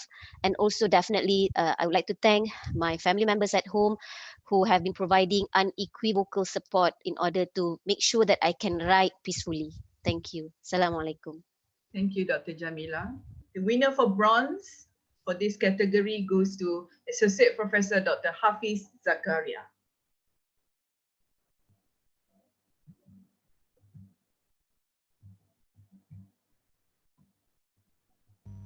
Dr. Hafiz. Thank you very much. Alhamdulillah, I'm honored to receive this award. Thank you very much to the Dean and the team at the Kuliah of RKHS, the Department of History and Civilization, the Rector and top management. Assalamualaikum. Thank you. The next category is High Impact Responsible Research Award. The winner for gold goes to Associate Professor Dr. Radwan Jamal Yusuf Hussein. Congratulations. Thank you so much, Prof. May Allah bless you. Assalamu alaikum wa rahmatullahi wa barakatuh. I am honored to get this award, and alhamdulillah, this is by His grace. I have to to thank our kulliyah, especially Prof. Shukran, and our department, Dr. Nadra, and our university, and everyone around me. Salam alaikum. Shukran. Thank you. Wassalamu alaikum wa rahmatullahi wa barakatuh. The winner for silver goes to Associate Professor Dr. Nurazura Muhammadiyah. Congratulations. Thank you, Prof. Farida. Assalamualaikum everyone and Selamat Hari Raya. Alhamdulillah, I'm overwhelmed with gratitude to have been selected to receive this award. I'm so honored to have my work recognized in this way by the Kuliah, my department, and definitely the university. It means so much to me that the work that I'm so passionate about also resonates with others. I'm humbled and appreciative. Thank you very much. Thank you so much, Dr. Nura. And finally, the winner for this category, bronze win, goes to Dr. Shafizan binti Muhammad. Congratulations. Assalamualaikum. Alhamdulillah. Thank you so much for this recognition. I would like to thank the Kuliah, my department, and this is a great motivation. So thank you very much.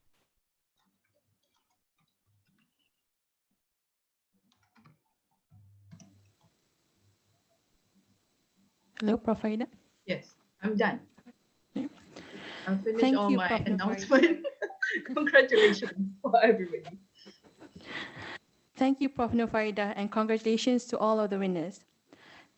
Now, I would like to happily invite Prof. Dr. Isaji Haji Sarudin, the Deputy Rector of Academic and Industrial Linkages, to announce the names of the Academic Award recipients.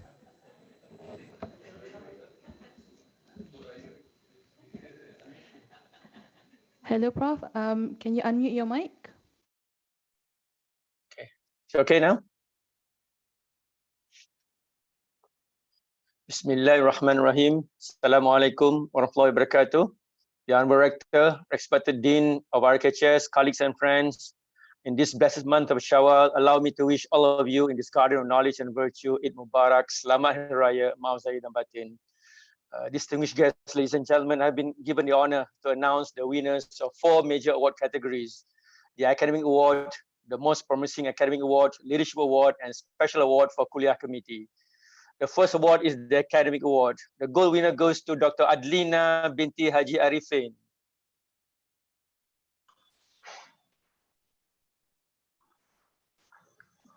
Bismillahirrahmanirrahim. Alhamdulillah, praise be to Allah. Thank you very much to the IRKHS, to IIUM and my department for this honor and recognition. It's definitely something which I have never thought of. Alhamdulillah, it's indeed a huge motivation for me to work harder and to give better contribution to the department, Kuliah, and the university. Thank you. Alhamdulillah. The Silver Award goes to Dr. Tengku Siti Aisyah binti Tengku Azman. Assalamualaikum warahmatullahi wabarakatuh. Thank you very much to the Dean as well as the Kuliah team for this award. I did not expect to receive this award. This will definitely motivate me to try to do my job the best I can. Selamat Hari Raya, Maaf Zahir Batin to all. And the bronze winner goes to Dr. Muntaha Artalim Zaim. Bismillahirrahmanirrahim.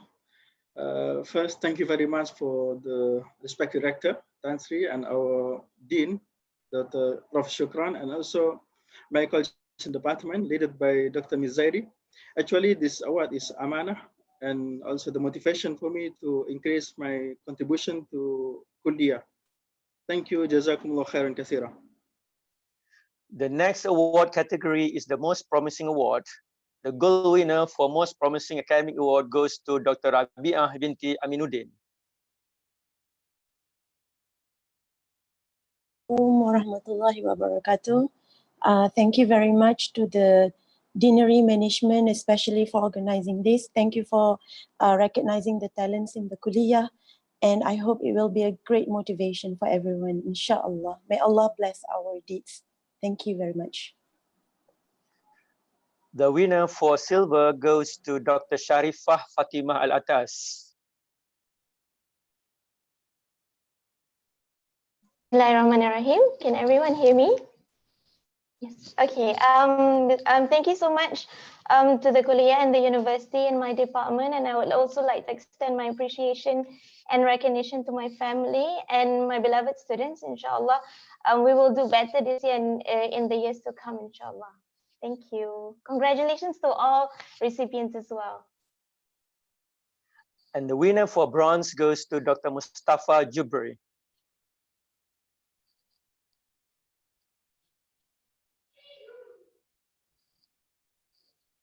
Dr. Mustafa.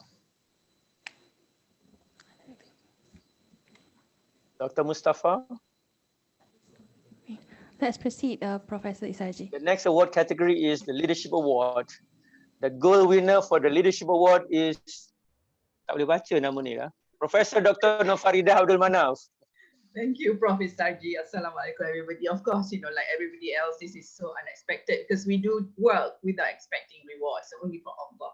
So I thank Prof. Shukran and his team for organizing this event. It means so much to us. Thank you so much.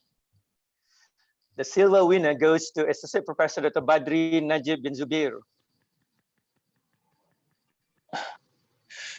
Thank you very much. I feel it is a great honor for me to be listed for this award by the Kuliah. And thanks to the Dean and the Kuliah management for this recognition. And to all staff and of the Kuliah and the university, I thank all for the support and cooperation extended to me all these years. As you all know, I joined the Kuliah since the last century. Assalamualaikum. Thank you. Happy Eid. The silver winner goes to Associate Professor, no, sorry, not twice, Dr. Badri. The winner for bronze goes to Dr. Nur Haslinda binti Jamaluddin. Okay. Bismillahirrahmanirrahim. Alhamdulillah.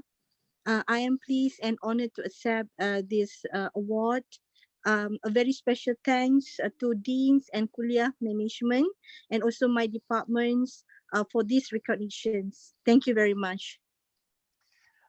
Finally, the special award for Kuliah Committee. There is only one winner, and the winner is Kuliah Sejahtera Committee. May I invite the team leader, Dr. Muhammad Helmi Yusof, to receive the award. Dr. Muhammad Helmi. Thank you, Takrim Al-Akadimiyyin, and stay safe. Congratulations to all award winners, and thank you. Assalamualaikum warahmatullahi wabarakatuh.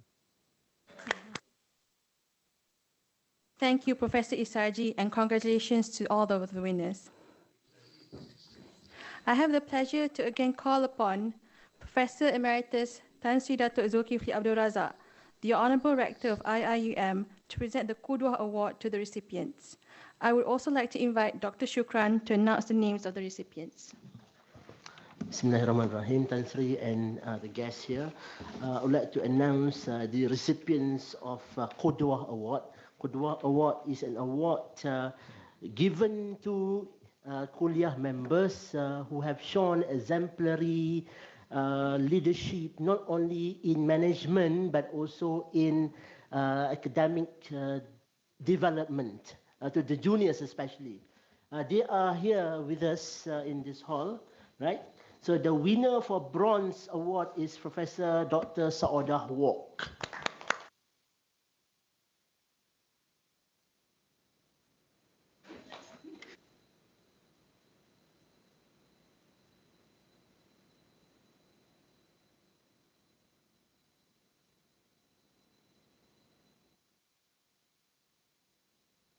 I would like to invite Prof. Saodah to say a few words.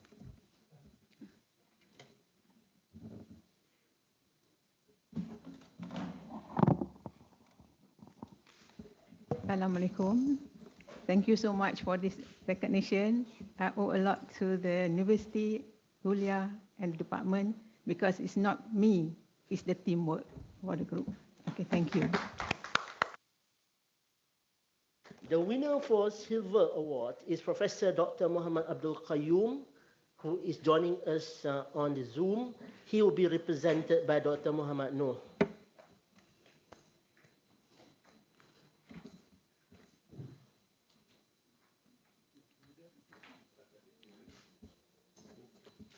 May I invite Professor Dr. Muhammad Abdul Qayyum to give his acceptance speech. Bismillahirrahmanirrahim. Can you hear me? Yes. Yes. I would like to thank our Honorable Rector for reminding us about the great human values of sympathy, empathy, inclusivity, and compassion. Thank you, sir. Thank you for reminding us about that. I would also like to thank our Dean and his team for nominating me for the award. I'm really humbled by it. Thank you very much. May Allah bless us all. Thank you.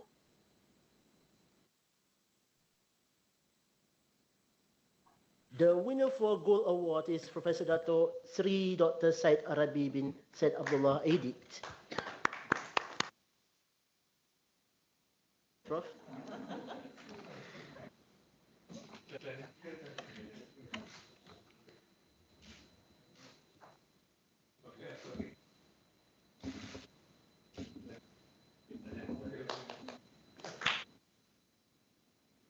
All right. Thank you, Tan Sri and Dr. Shukran, and congratulations to the winners. Yeah. Yes. Now I'd like to invite Professor Dato Sri Dr. Syed Arabi Aidit to say a few words as the winner of the Kudo Award and as the academic representative.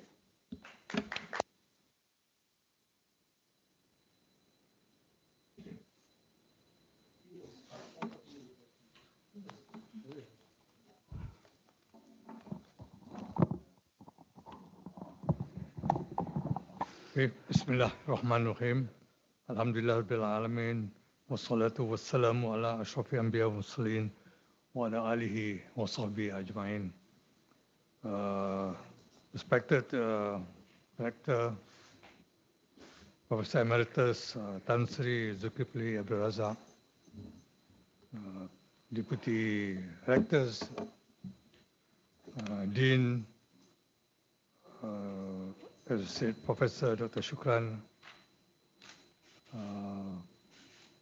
Dr. Rahim, MSD, Director, and my colleagues. Assalamualaikum warahmatullahi wabarakatuh. I did not expect I was supposed to make a speech, but Shukran said a short speech. Initially he said 55 minutes, but apparently it was just 15 minutes. So, with your kind permission, I'd like to speak something about, if I can, slide. Yeah, you go on, next. So I've been doing, I'd like to thank my predecessors, Tan Sri, Professor Kamal, Professor Hamid Sulaiman. I didn't have the chance to meet Professor Rauf, but he's done. And I'd like to say thank you also to my successor, Professor Zaleha. And next, and Zul. That's not when we were doing research. So here you are. So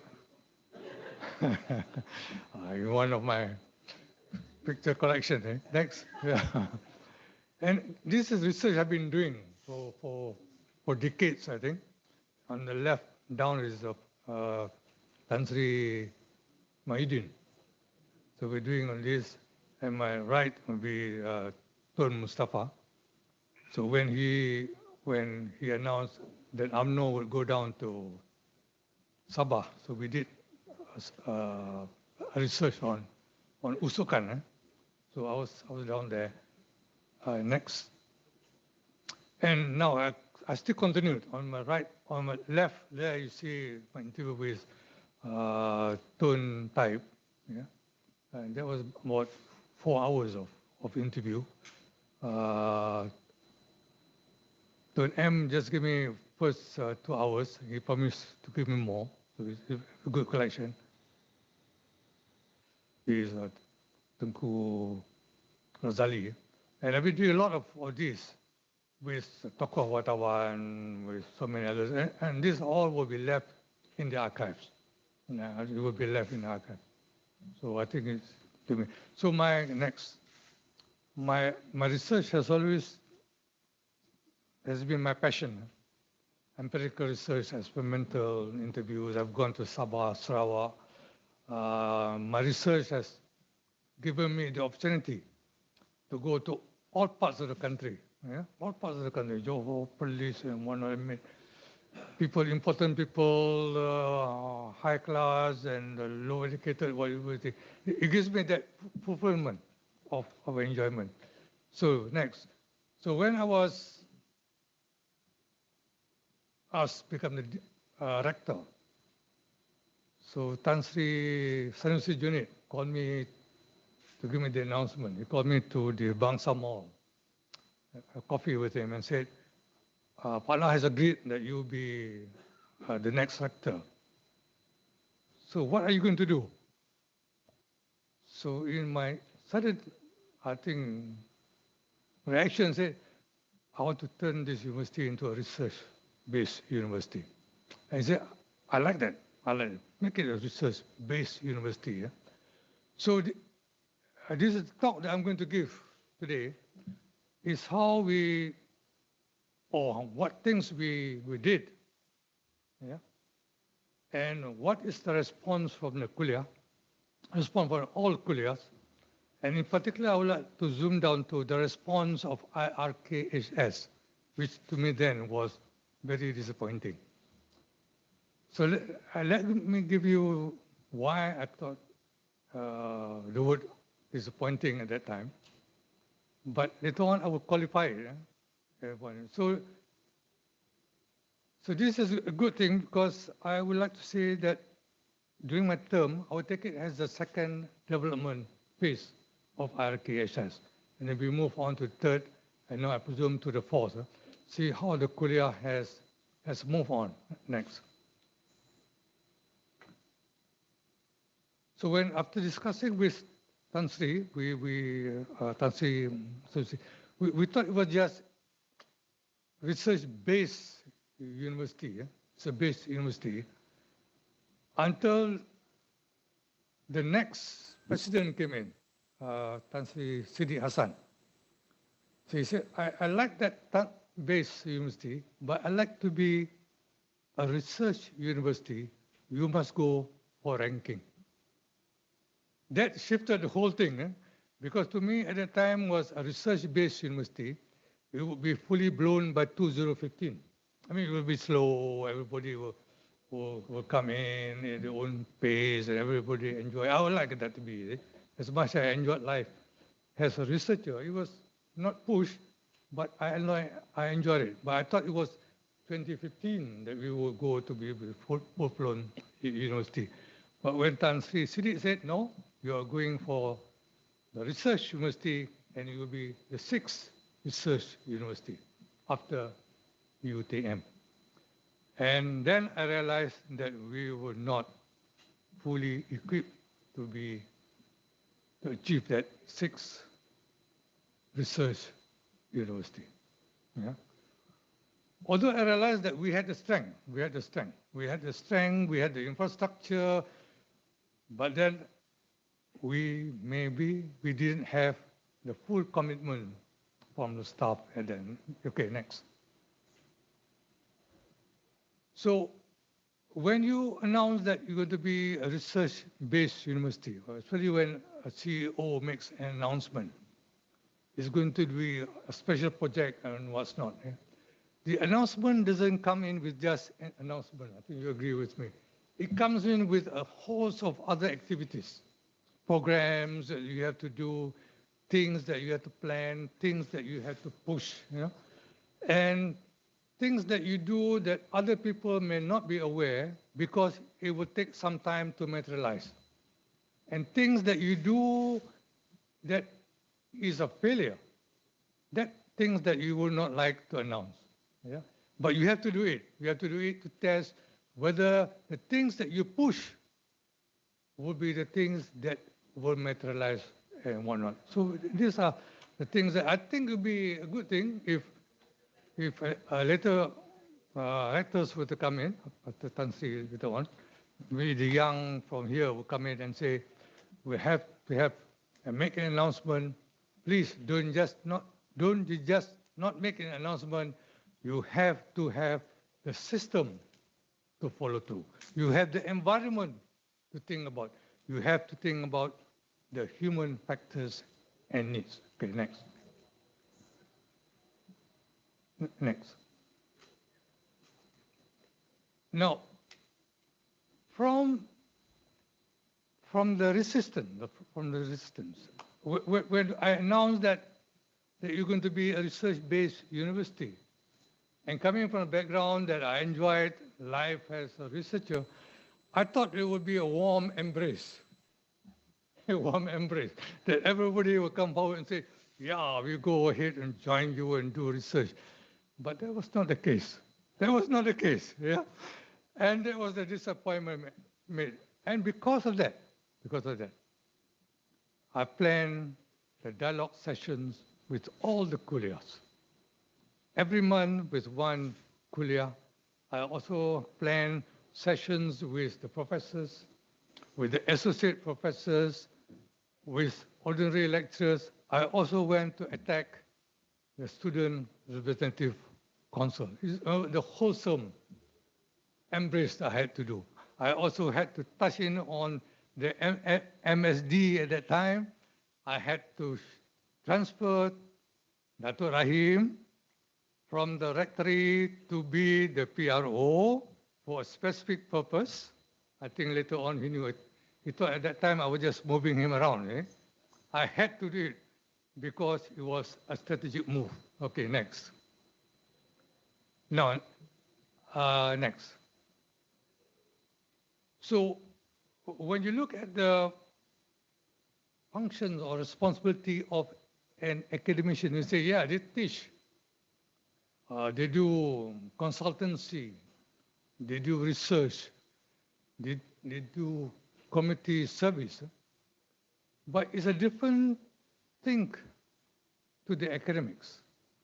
At that time, when we announced that you're going to be a research-based university, and later on, going to move to be a research university, some academics that came to see me said, Prof, we are Morabi. We are just teachers. We just want to teach. And I say, why do you have to teach? Because teaching alone is not enough. Say, Prof, our students have done well. We have done well for the last 25 years. Why is there a need to change? Why is there a need for us to change from a teaching-based university to a research-based university? And I had to persuade that research-based university is part of teaching-based. You teach, you do research, you do consultancy, you do community service.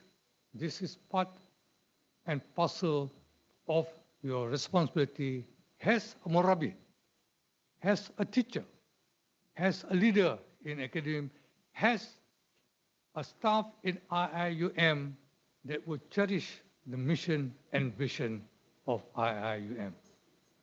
So Alhamdulillah, the first year, I think the kuliah in the Kuantan campus agreed with me. The Kuantan campus agreed with me.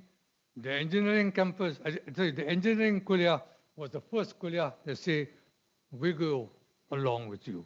Kait, half. But I think the old kuliahs, I call economics and IRKHS were the last to come abroad. And I think it was a good thing because with the resistance, with the disagreement came a good dialogue. I could plan, and that's why I use the word disappointing, but later on when I leave, it was very good. Yeah? Now, what was the thing that we planned? Yeah? Now, some of the things that we planned was on purpose, but others, the opportunities came in that we seized. So the first thing we did was to shift the Kuliah of Science to Kuantan. The Kuliah of Science wanted very much to stay on in engineering. They refused to move. So with some persuasion with the new dean, I think the whole Kuliah moved to Kuantan. So at least we have now in Kuantan all the kuliah that were science-based, except for engineering. Next. So when this announcement was made, yeah, and the kuliah of medicine said, we need a hospital. We cannot depend on the Kuantan hospital for that. And I was quite close with the PM at that time, knowing him as the Deputy Prime Minister. So I said, Pala, we need a hospital. Pala said, Cabinet says, after USM hospital, no more teaching hospital. No more. So your request is, finish. But I said, please, Allah, can you make an exception? He said, no. After USM, the government policy was stopped. But a few weeks later, he called, office call, said, Prime Minister wants to see you in his house. So I went there and matter is close. He said, there is a proposal, there is a medical faculty, but it must be built in NSTEC, in Nilai. And I said, we need one in Kuantan. So after 2-3 weeks, I came back to see him. He said, you will have a postgraduate medical and dental faculties in NSTEC, and you will have undergraduate in Kuantan. I mean, there's a godsend, postgraduate. I said, yes. And it took us from 2007 to 2009 to meet the EPU, to meet the privatization and whatnot. And I think I took the Dean, the Fauzi, we had workshops and whatnot to push through the idea next. The medical city. So we met the EPU in 11 September 2008, here next. So but a letter, there was a letter from the government that the project has been approved next. And before he stepped down, one of his last duties to me was, I'm going to launch this medical city. So he said, this is my last. So we had then, it was a big launch. I think more than $500,000 was spent on launching this, people knew. So we were very, very happy. There was a change of government. 3 weeks later, we were informed, sorry. That's that. So all my work for how many years went off. But the compensation was that we had this undergraduate hospital, a teaching hospital. After I stepped down, I think the hospital materialized. Yeah, if we had this postgraduate medical and dental, to me, when I look back, we would be the topmost research university in Southeast Asia, or in Asia. Because it's a 600-bed postgraduate, fully dedicated to research in NSTEC or Nilai, undergraduate in Kuantan. But we did not, disappointment was there, but we had to move on. So next. And then came the idea of next. What was it? Pago, Yeah, Pago came in. Tan Sri Muhyiddin wanted to make Pago an educational hub. Yeah, and because of the conflict in UMNO at the time, UTM didn't want to move in, Hussein On didn't want to move in. So his man came to see me and said, can IIUM move to Pago? I said, yes, but give me some agriculture faculty, give me 2 engineering faculties. He said, yes, whatever you do, we give it to you. But please move to Pago. So we decided to move to Pago. But Pago was and is an undergraduate faculty. Yeah? And I had planned that the first year, second year will be engineering will be based in Pago, third, fourth will be in here. Eh? But as government changed, I think the Pago campus became smaller and smaller. We now have I think KLM, KLM only was there. But next, but Pago doesn't enter into this. But I just want to show Pago the fact that we had to move away from Pahang, away from Selangor to another state. I think that's what I'm to show. Okay, next. Now, as I came in, the first thing that I noticed was that the building is stacked, has been ready, but it was not occupied. The stack was ready but not occupied. Not occupied because we haven't paid the consultants for the certificate of fitness. Yeah, and we did not pay what? We did not pay the paintings. So the architect said, you have not paid the paintings, how can we give you a certificate of fitness? So every time I go to ISTAC, I will always see the painting. Eh? The painting, because of the painting, the certificate of fitness was not issued. So we paid, and I think I asked Ibrahim Zain to be the dean. And ISTAC would be, at that time, the planning was, ISTAC would be the front, the research for IRKHS. Because of this resistance from IRK, we need people to do research, and since not all of IRKHS were not willing to do research, I said then ISTAC will be the place where people who are interested from IRK will then move or do or attach to be as fellows to do research in ISTAC. But because we moved ISTAC to a new site, the present site, there was a vacant lot, former ISTAC. And that's where we decided to move the Institute of Islamic Banking and Finance, that place.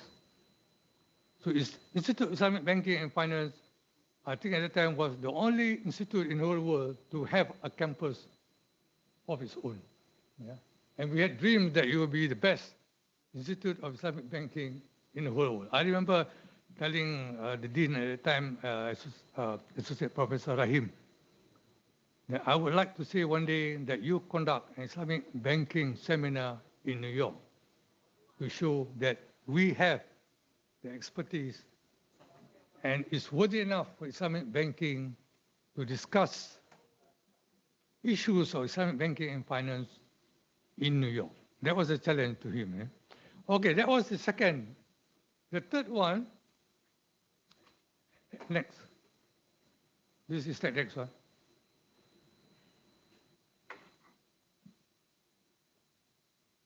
Okay, next.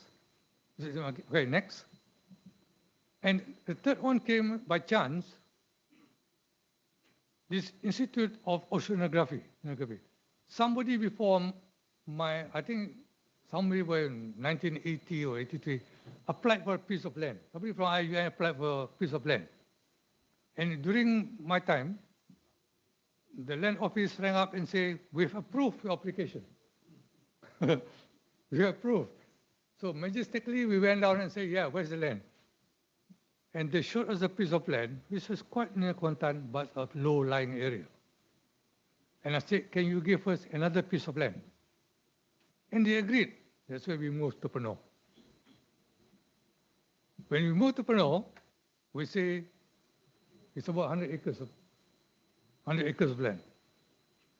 So I said, this is good enough for the Institute of Oceanography and Maritime Studies. Okay, next. The fourth one was Institute of, at that time it was called the Center for.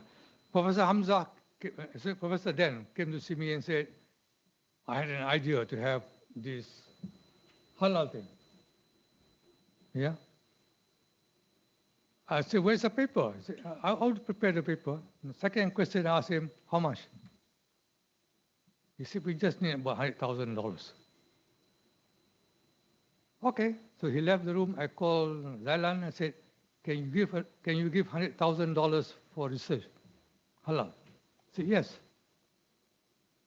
The next board meeting, we agreed on the Center for Halal, but I'm still waiting for the piece of paper from Dr. Hamza.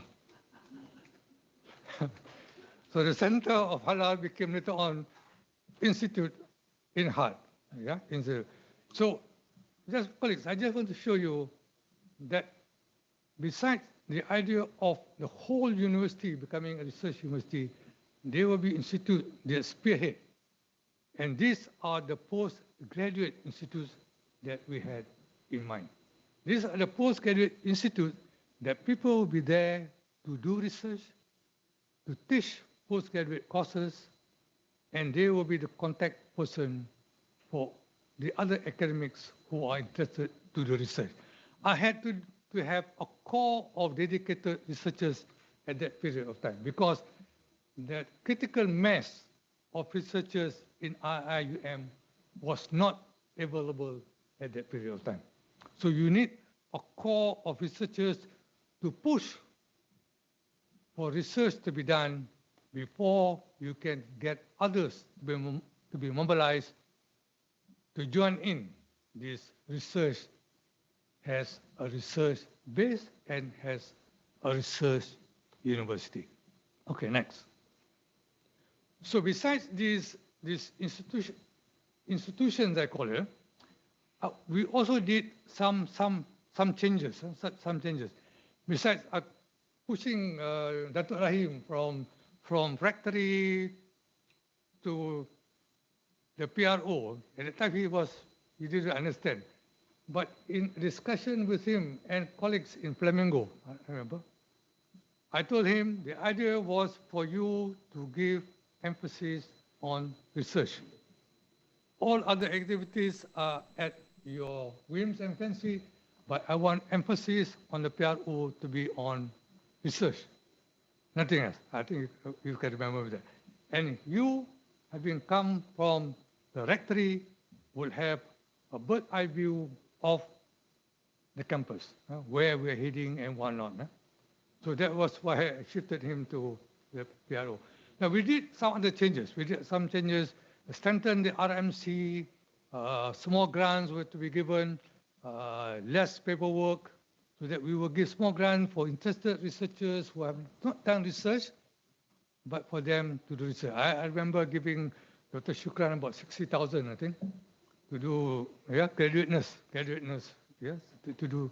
So I said, push, you go and cooperate with USM, with USM researchers, is it? Yeah, USM researchers to do undergraduate, yeah. So we anybody who is interested, we just give. We just small grant 10,000, 20,000, big grant you wanted 60,000 because we had the money. And at that time, higher education was not bureaucratic. Hassan. It was very good. I met him and said, he would tell me, how much you need? I said, 1 million. Approve. Next time I met him and said, how much? 3 million. Approve. But he just said, I want at the end, outcome from you. It was easy. That's why I can give Dr. Shukran 60,000, 30,000, 10,000, and whatnot. So I hope the Ministry of Higher Education will be less bureaucratic. And we also should be less bureaucratic. I said, not away with these forms and whatnot. If the academics want 10,000, give it. But hang them when they do not produce the outcome on the money that has been generated. So I also changed the deputy dean, give them extra responsibility of deputy dean in charge of research and publication, research and publication, so that they will now emphasize on research, not only on student affairs and whatnot. Okay, next, I know it's about 15 minutes already. So the other things I've done, together with Holdings, Holding was doing on consultancy, but we are also to link them up because I also like to emphasize on research. Now, publication was also emphasized, but still publication was part of RMC. Because I thought the output from research will then be materials for publication. Okay, next. Next. Okay, another thing that is very, very important, I realized that if you want to be a research university or research-based university, you must have a core of postgraduate students. If you don't do that, if you don't have a core of postgraduate students, they will not be the supporting element in your research. So I asked Professor Hasanuddin at the time, Hasanuddin to come, revamp the procedures, look at the rules and regulations of the postgraduate. Yeah, he was there for 3 or 4 years. I'm glad that Rizwan was there and is still there in postgraduate. And he's, I think, he helped Dr. Hasanuddin very, very much. And we are very proud that the postgraduate students increased by leaps and bounds. I think I'll show you the figures before I end up. So next. There were, of course, administrative structures that we did this. MSD did some. MSD was asked to do some changes. In other words, for promotion, we would like to see academics to show evidence of research, to show publications and whatnot. So, okay. And in I changed Islamization of IEP at that time to call it IEEP. I added the word evaluation. At that time we had because we had a lot of money at that time, and I think the MSD spent about 1 million IEP. IIT used to send about 40 buses to go to Terengganu, to Penang, and IIT, economics and whatnot. I asked them to put evaluation. In other words, when you go to this camp, please evaluate your performance. What have you done for the last year? And what is your planning for the future? Please add on your focus or your planning for research and publication, besides talking and discussing about Islamic bonding and whatnot. Because we have to take cognizance that university is also moving from teaching-based to research-based, but acknowledging that teaching and research are not at the opposite end of the pole. That teaching should be part of research, research should also be part of teaching, because this was the great resistance that was coming from IRKSS. Okay, next. So from this resistance, I think to me, at that time I was very disappointed. But from this resistance, I took it positive. I managed to call people, group of people to my room and say, why is that you think that we should not be a research-based university? I think the summary was that we find it difficult to be a researcher. It would take a lot of time. So teaching will be comfortable. We have to increase, we make our life comfortable. But I was asking them, you have been teaching, but what have you gained in terms of teaching recognition? Have you won any gold? Have you won any silver? Have you competed with other universities to become the best university in teaching performance? And the answer was no. And I remember Dr. Mumtaz came to see me. He was teaching about it. I said, Dr. Mumtaz, is there any book on Islamization of knowledge? He looked at me and said, no.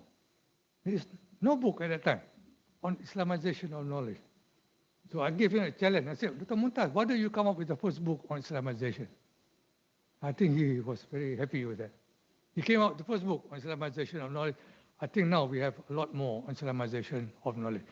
Now, coming from this resistance, I began to realize that IRK had a strength.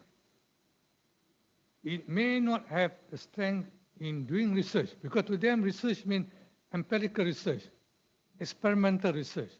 And this, I think, could come from psychology, experimental and whatnot. empirical from sociology, from com. But IRK to say research means empirical experimental was not there. Just like law, I said we cannot do this, but we can go to the library and do research. And to me, that was enough, because research doesn't mean you have to go and down to the field, you go to the long houses and whatnot. It means that you do research, you go to the library, you talk with other lawyers and whatnot, and come out at the end with a publication. I realized that the strength of IRK was in its publications. At the end of it, I began to realize that IRK was in its publication. But when we wanted to do a research, a university, we just cannot have publications just like that. We have to show that the publications are cited. Yeah, there was scopus level and whatnot. And you look at the Arab world, they have publications, but the publications were not regular. Publications were not regular. Sometimes they were not of standard. And when we wanted to go on this research universities, 6 research universities, we couldn't show evidence that they were writing scopus based. I think Azida will know. So I managed to convince my executive staff that we should give more efforts and opportunities to IRK. And you can see that IRK was given special permission to come out with journals. We had one in intellectual discourse, right? And Professor Qayyum was there. Right? He was running this Gombak review. Right? So I said, please, because it was irregular, please cancel it and come up with Asiatic. And I told him, if you can go for Scopus. And I think he went for Scopus. And Dr. Badri came to see me and said, can we have one journal in Arabic? Arabic language. And the dean at that time, I think I came and said, can we have one journal of Islam in Asia? So my executive staff was in opposition because it's the only kuliah that had four journals, because other kuliahs had only one. Yeah, and we were also tapping ISTEC. ISTEC had As-Sajarah. Yeah, so we said ISTEC will move from Scopus to ISI. So this, I think, when I look back, at the time I was very disappointed. And there's, not really, I wouldn't say opposition, but resistance. But when you look at it, the grounds was acceptable. When I stepped down, I began to realize that if they had not resisted, yeah, I would not have done the way I would have done. Yeah? So with resistance, I say, okay, there are grounds for resistance, but there was willingness to move to be a research-based university and a research university at that. Yeah. Okay. Next. So what did we achieve? These are the. At that time we had 4. By now I think under Dr. Shukran, we had more. We had more. We had, I think, General of Sciences, Humanity. So in other words, IRK now is on the warpath. 4 journals is not enough. You want 6 journals. You want 8 journals. You want not. But please make it sustainable. Yeah, make it sustainable. That you want this to go on. Okay, next. So, what did we achieve next? So you can see the graph. You see the graph. The postgraduate students were increasing. Okay, next.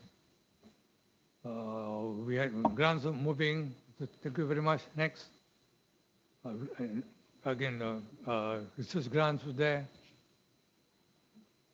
And Setara, we managed to be 5.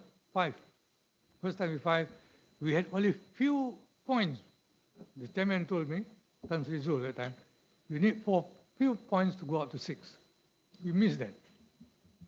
Yeah. So, okay, 5th is good. Eh? Okay, next. And this is a gentleman from Harvard. So when we were doing this, we took the balanced scorecard. And we were the only Asian university to go for balanced scorecard. And when Professor from Kaplan from Harvard looked at the name Islamic University and we were getting points or not, he wanted whether this is a real Islamic university or not. Because to him or to many Westerners, Islamic university means wearing turbans and and whatnot. So he make it a purpose to come and visit us. Yeah, all the way. And so he said, yeah, and he gave me the award, balanced scorecard. We were the first university in Asia to get the balanced scorecard. Yeah, and later on I will tell you that when we visited Harvard, the divinity school was Johnson, I think, told the dean not to accept us, not to accept something decent and odd, because to them in Harvard, Islamic university means turban and whatnot. And I was bringing Kamaonia. And to them, it was a bit surprise for me to bring a woman lecturer. So we had a one-day dialogue with that. And Professor Johnson, who opposed us, came to join the dialogue. And the dean later on, I can't remember his name, Fowler, I think, came to visit ISTEC. Yeah? So we has, I think, IIUM has, Prof. Zul mentioned, Tansi Zul mentioned, we have a mission to fulfill. We have to tell the other universities that we are good or better than the others. Yeah? That the name Islamic is not that old idea of a routine theology-based Islamic university. That we are modern, we teach Islam in English.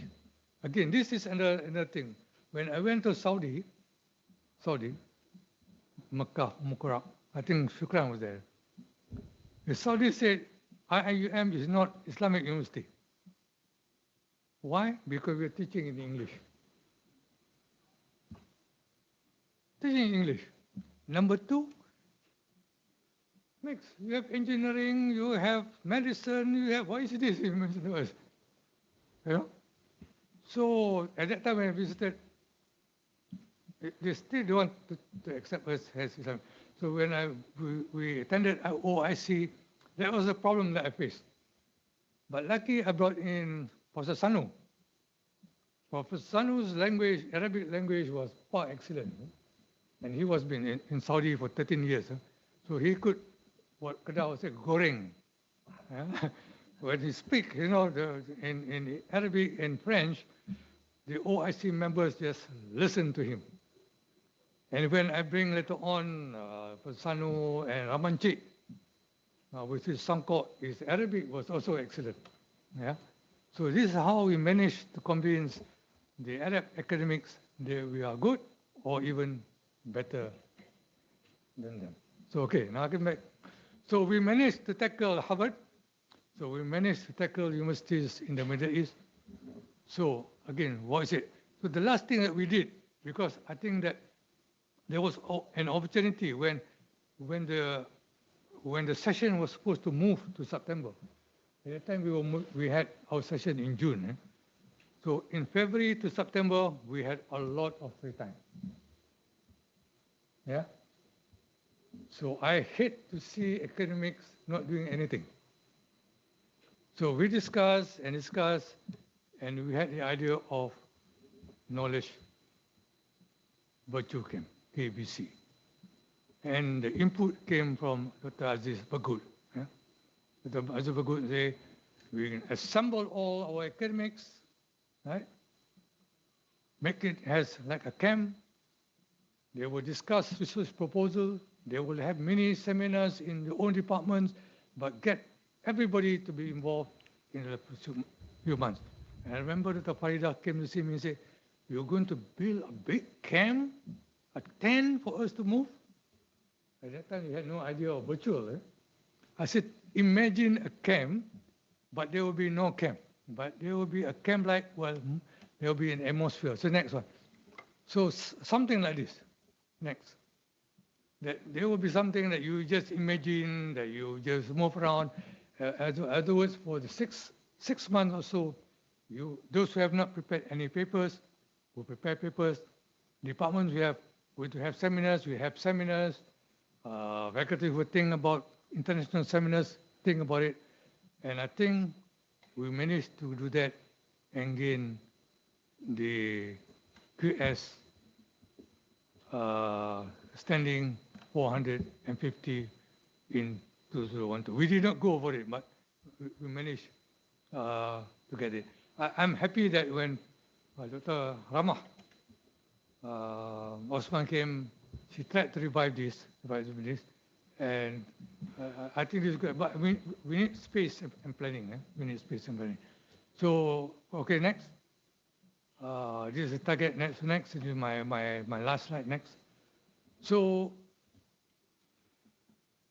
I'm glad, especially when I use the word disappointment. But when I left, a few years when I left, I look back. I said we did manage to win the hearts and minds of our academics to do research. And one thing that I did was the focus was on the young. The focus on the young, especially on the associate professors. Yeah, I said the professors, let them go on, let them publish, but associate professors and assistant professors, we go to have to push them to do research as they go along. I hope that by that time we have already instilled into the hearts and minds of our academics that research is important, that research is not incompatible with teaching and research. That if you teach, you can all do research. That if you do research, you can also be doing consultancy. And right now, you can also be doing community service. At one time, when Professor Kamal was talking about Islamization of knowledge, we also talk about relevantization of knowledge, and now we have sustainabilization of knowledge. So we are moving in a certain line. We always, because at the end of it, the objective is Islamization of knowledge. So with that, thank you very much. Assalamu alaikum wa rahmatullahi wa barakatuh.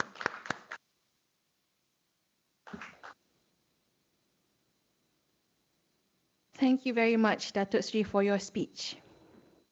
Once again, I would like to express my heartiest congratulations to all of the award recipients. Let us now enjoy a montage featuring all of the award winners.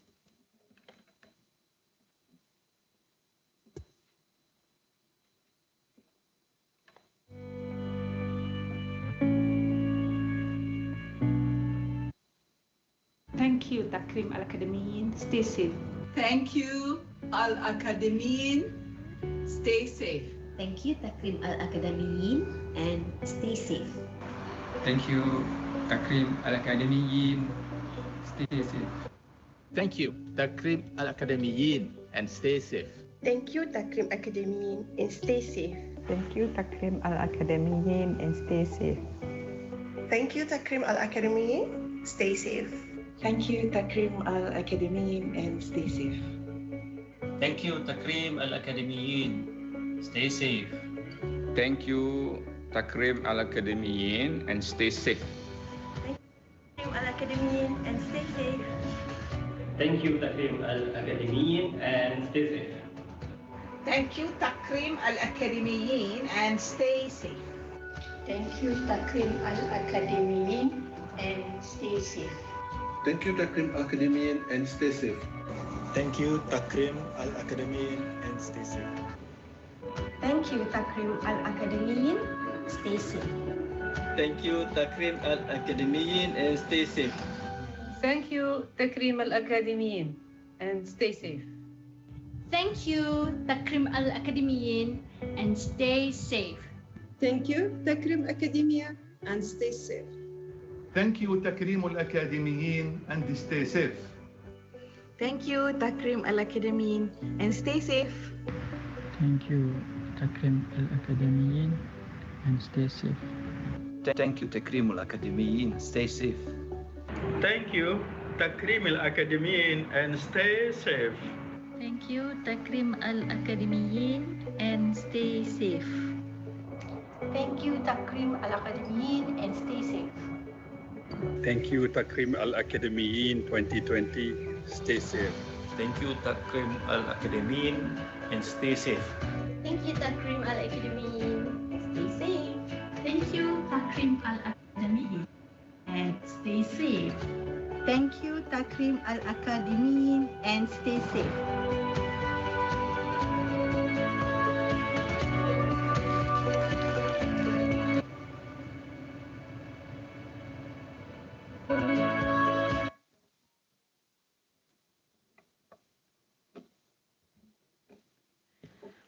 We would now like to invite Dr. Shukran to present a token of appreciation to our Honourable Rector.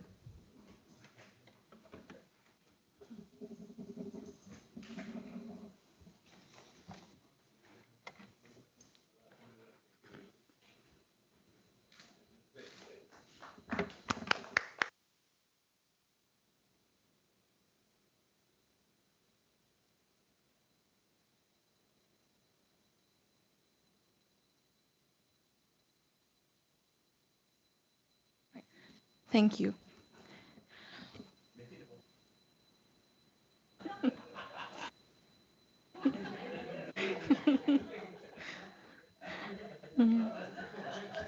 Right. Finally, we are nearing the end of the virtual Takrim Al-Akadimiyyin 2020. To conclude our event, I would like to once again call upon Dr. Nashwan for the recitation of the Dua.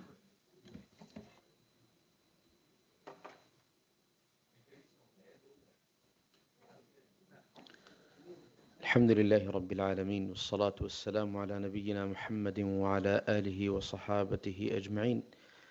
اللهم إنا نسألك الهدى والتقى والعفاف والغنى. اللهم أصلح أحوالنا، اللهم أصلح أحوالنا، اللهم أصلح أحوالنا وكن معنا ولا تكن علينا، واهدنا سبل السلام واجعلنا من الراشدين. اللهم بارك لنا في أعمارنا وفي أعمالنا وفي أرزاقنا وفي أزواجنا وفي ذرياتنا. اللهم بارك حياتنا يا رب العالمين. اللهم إنا نسألك من الخير كله عاجله وآجله ما علمنا منه وما لم نعلم، ونعوذ بك اللهم من الشر كله عاجله وآجله ما علمنا منه وما لم نعلم. اللهم اصرف عنا الوباء والبلاء، ومتعنا بالصحة والعافية والسلامة في عمرنا يا رب العالمين. اللهم اصرف الوباء والبلاء عن ماليزيا وعن سائر بلاد المسلمين، إنك على كل شيء قدير. اللهم بارك في العاملين في كلية معارف الوحي والعلوم الإنسانية، اللهم بارك في حياتهم وزدهم توفيقا وفلاحا وصحة وعافية وسلامة ورزقا، وبارك اللهم حياتهم وأعمالهم، إنك على كل شيء قدير. اللهم بارك في هذه الجامعة الإسلامية العالمية بماليزيا، وزدها يا رب العالمين مكانة ورفعة، واحفظها واحفظ العاملين فيها، إنك على كل شيء قدير وبالإجابة جدير. اللهم بارك في من حضر هذا المجلس ووفقه وسدده في كل خير، إنك يا ربنا على كل شيء قدير. ربنا آتنا في الدنيا حسنة وفي الآخرة حسنة وقنا عذاب النار. ربنا آتنا من لدنك رحمة وهيئ لنا من أمرنا رشدا. وصل اللهم على نبينا محمد وعلى آله وصحابته أجمعين، والحمد لله رب العالمين.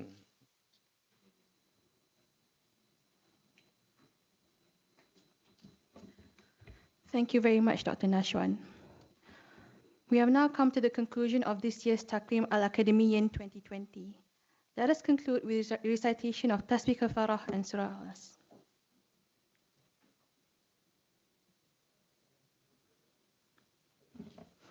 On behalf of the organizing committee, I would like to say thank you to everyone for joining us today.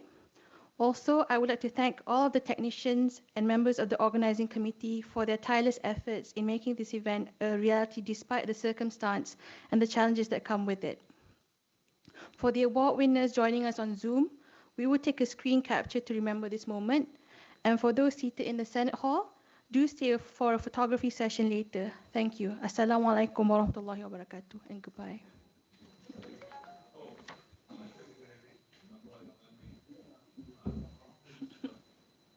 William.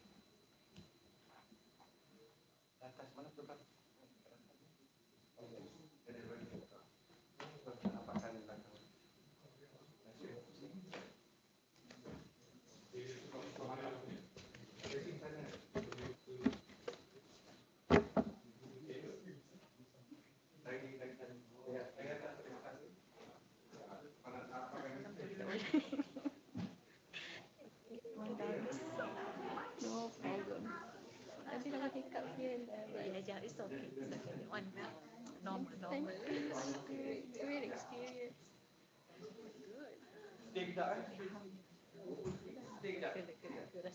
Just that something big has been lifted off our shoulders.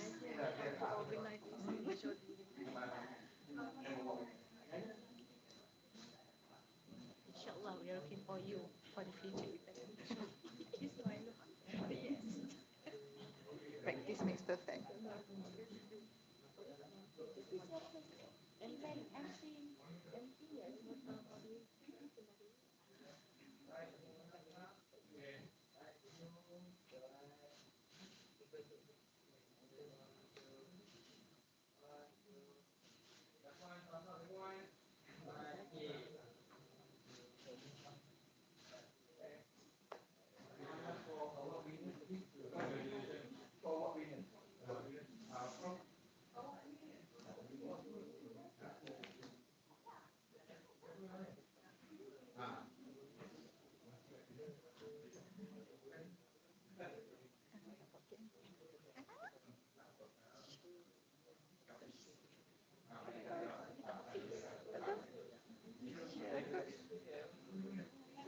Mesti ada benda jen tu. Mesti ada benda yang dia nak kita depan mana balik rumah. Ya. Balik rumah. Kalau tak ada apa-apa.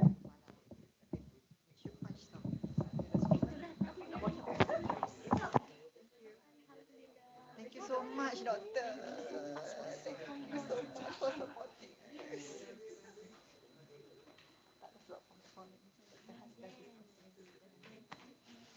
If not, we didn't have a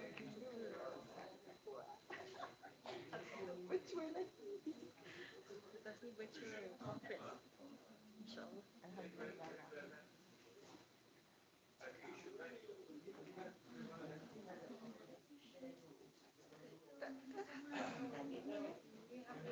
Congratulations everyone. Good. Boleh tidur. Boleh tidur diorang ah. Sampai malam tadi pukul 1 lagi. Boleh haflah lah. Dah tergelak juga Dr. Syukran dah sebut.